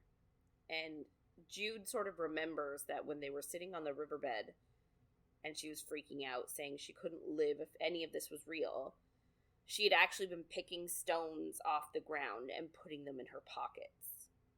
So, like, this is something that she, you know, had been planned. Premeditated. Yes, very premeditated. And Jude hadn't listened to what she was saying. Like, she only wanted to save her, even though, like, turns out she didn't want to be saved. Yeah. And, like, now she's dead. Yeah. It's a lot. Yeah. And Jude has to live with that. Mm-hmm. So, that's actually the end of this week. We're leaving off at a really high note here. Yeah. This poor human girl. Deceased. Yep. So yeah, I guess that is it. That's everything. That's all she wrote for this week. Yes. If you want to get in touch with us and share your thoughts on anything you heard in our episodes, or if you have any book suggestions, you can reach out to us by email at coffeeandcoread@gmail.com or on Instagram or Facebook at coffeeandcoread and coffee.coread on TikTok. So next week we will be reading chapters 18 to 24 of The Cruel Prince, so make sure to follow along. And if you're enjoying our chats, don't forget to follow, rate, and review wherever you get our content. Thanks for listening, everyone, and we'll see you on the next page.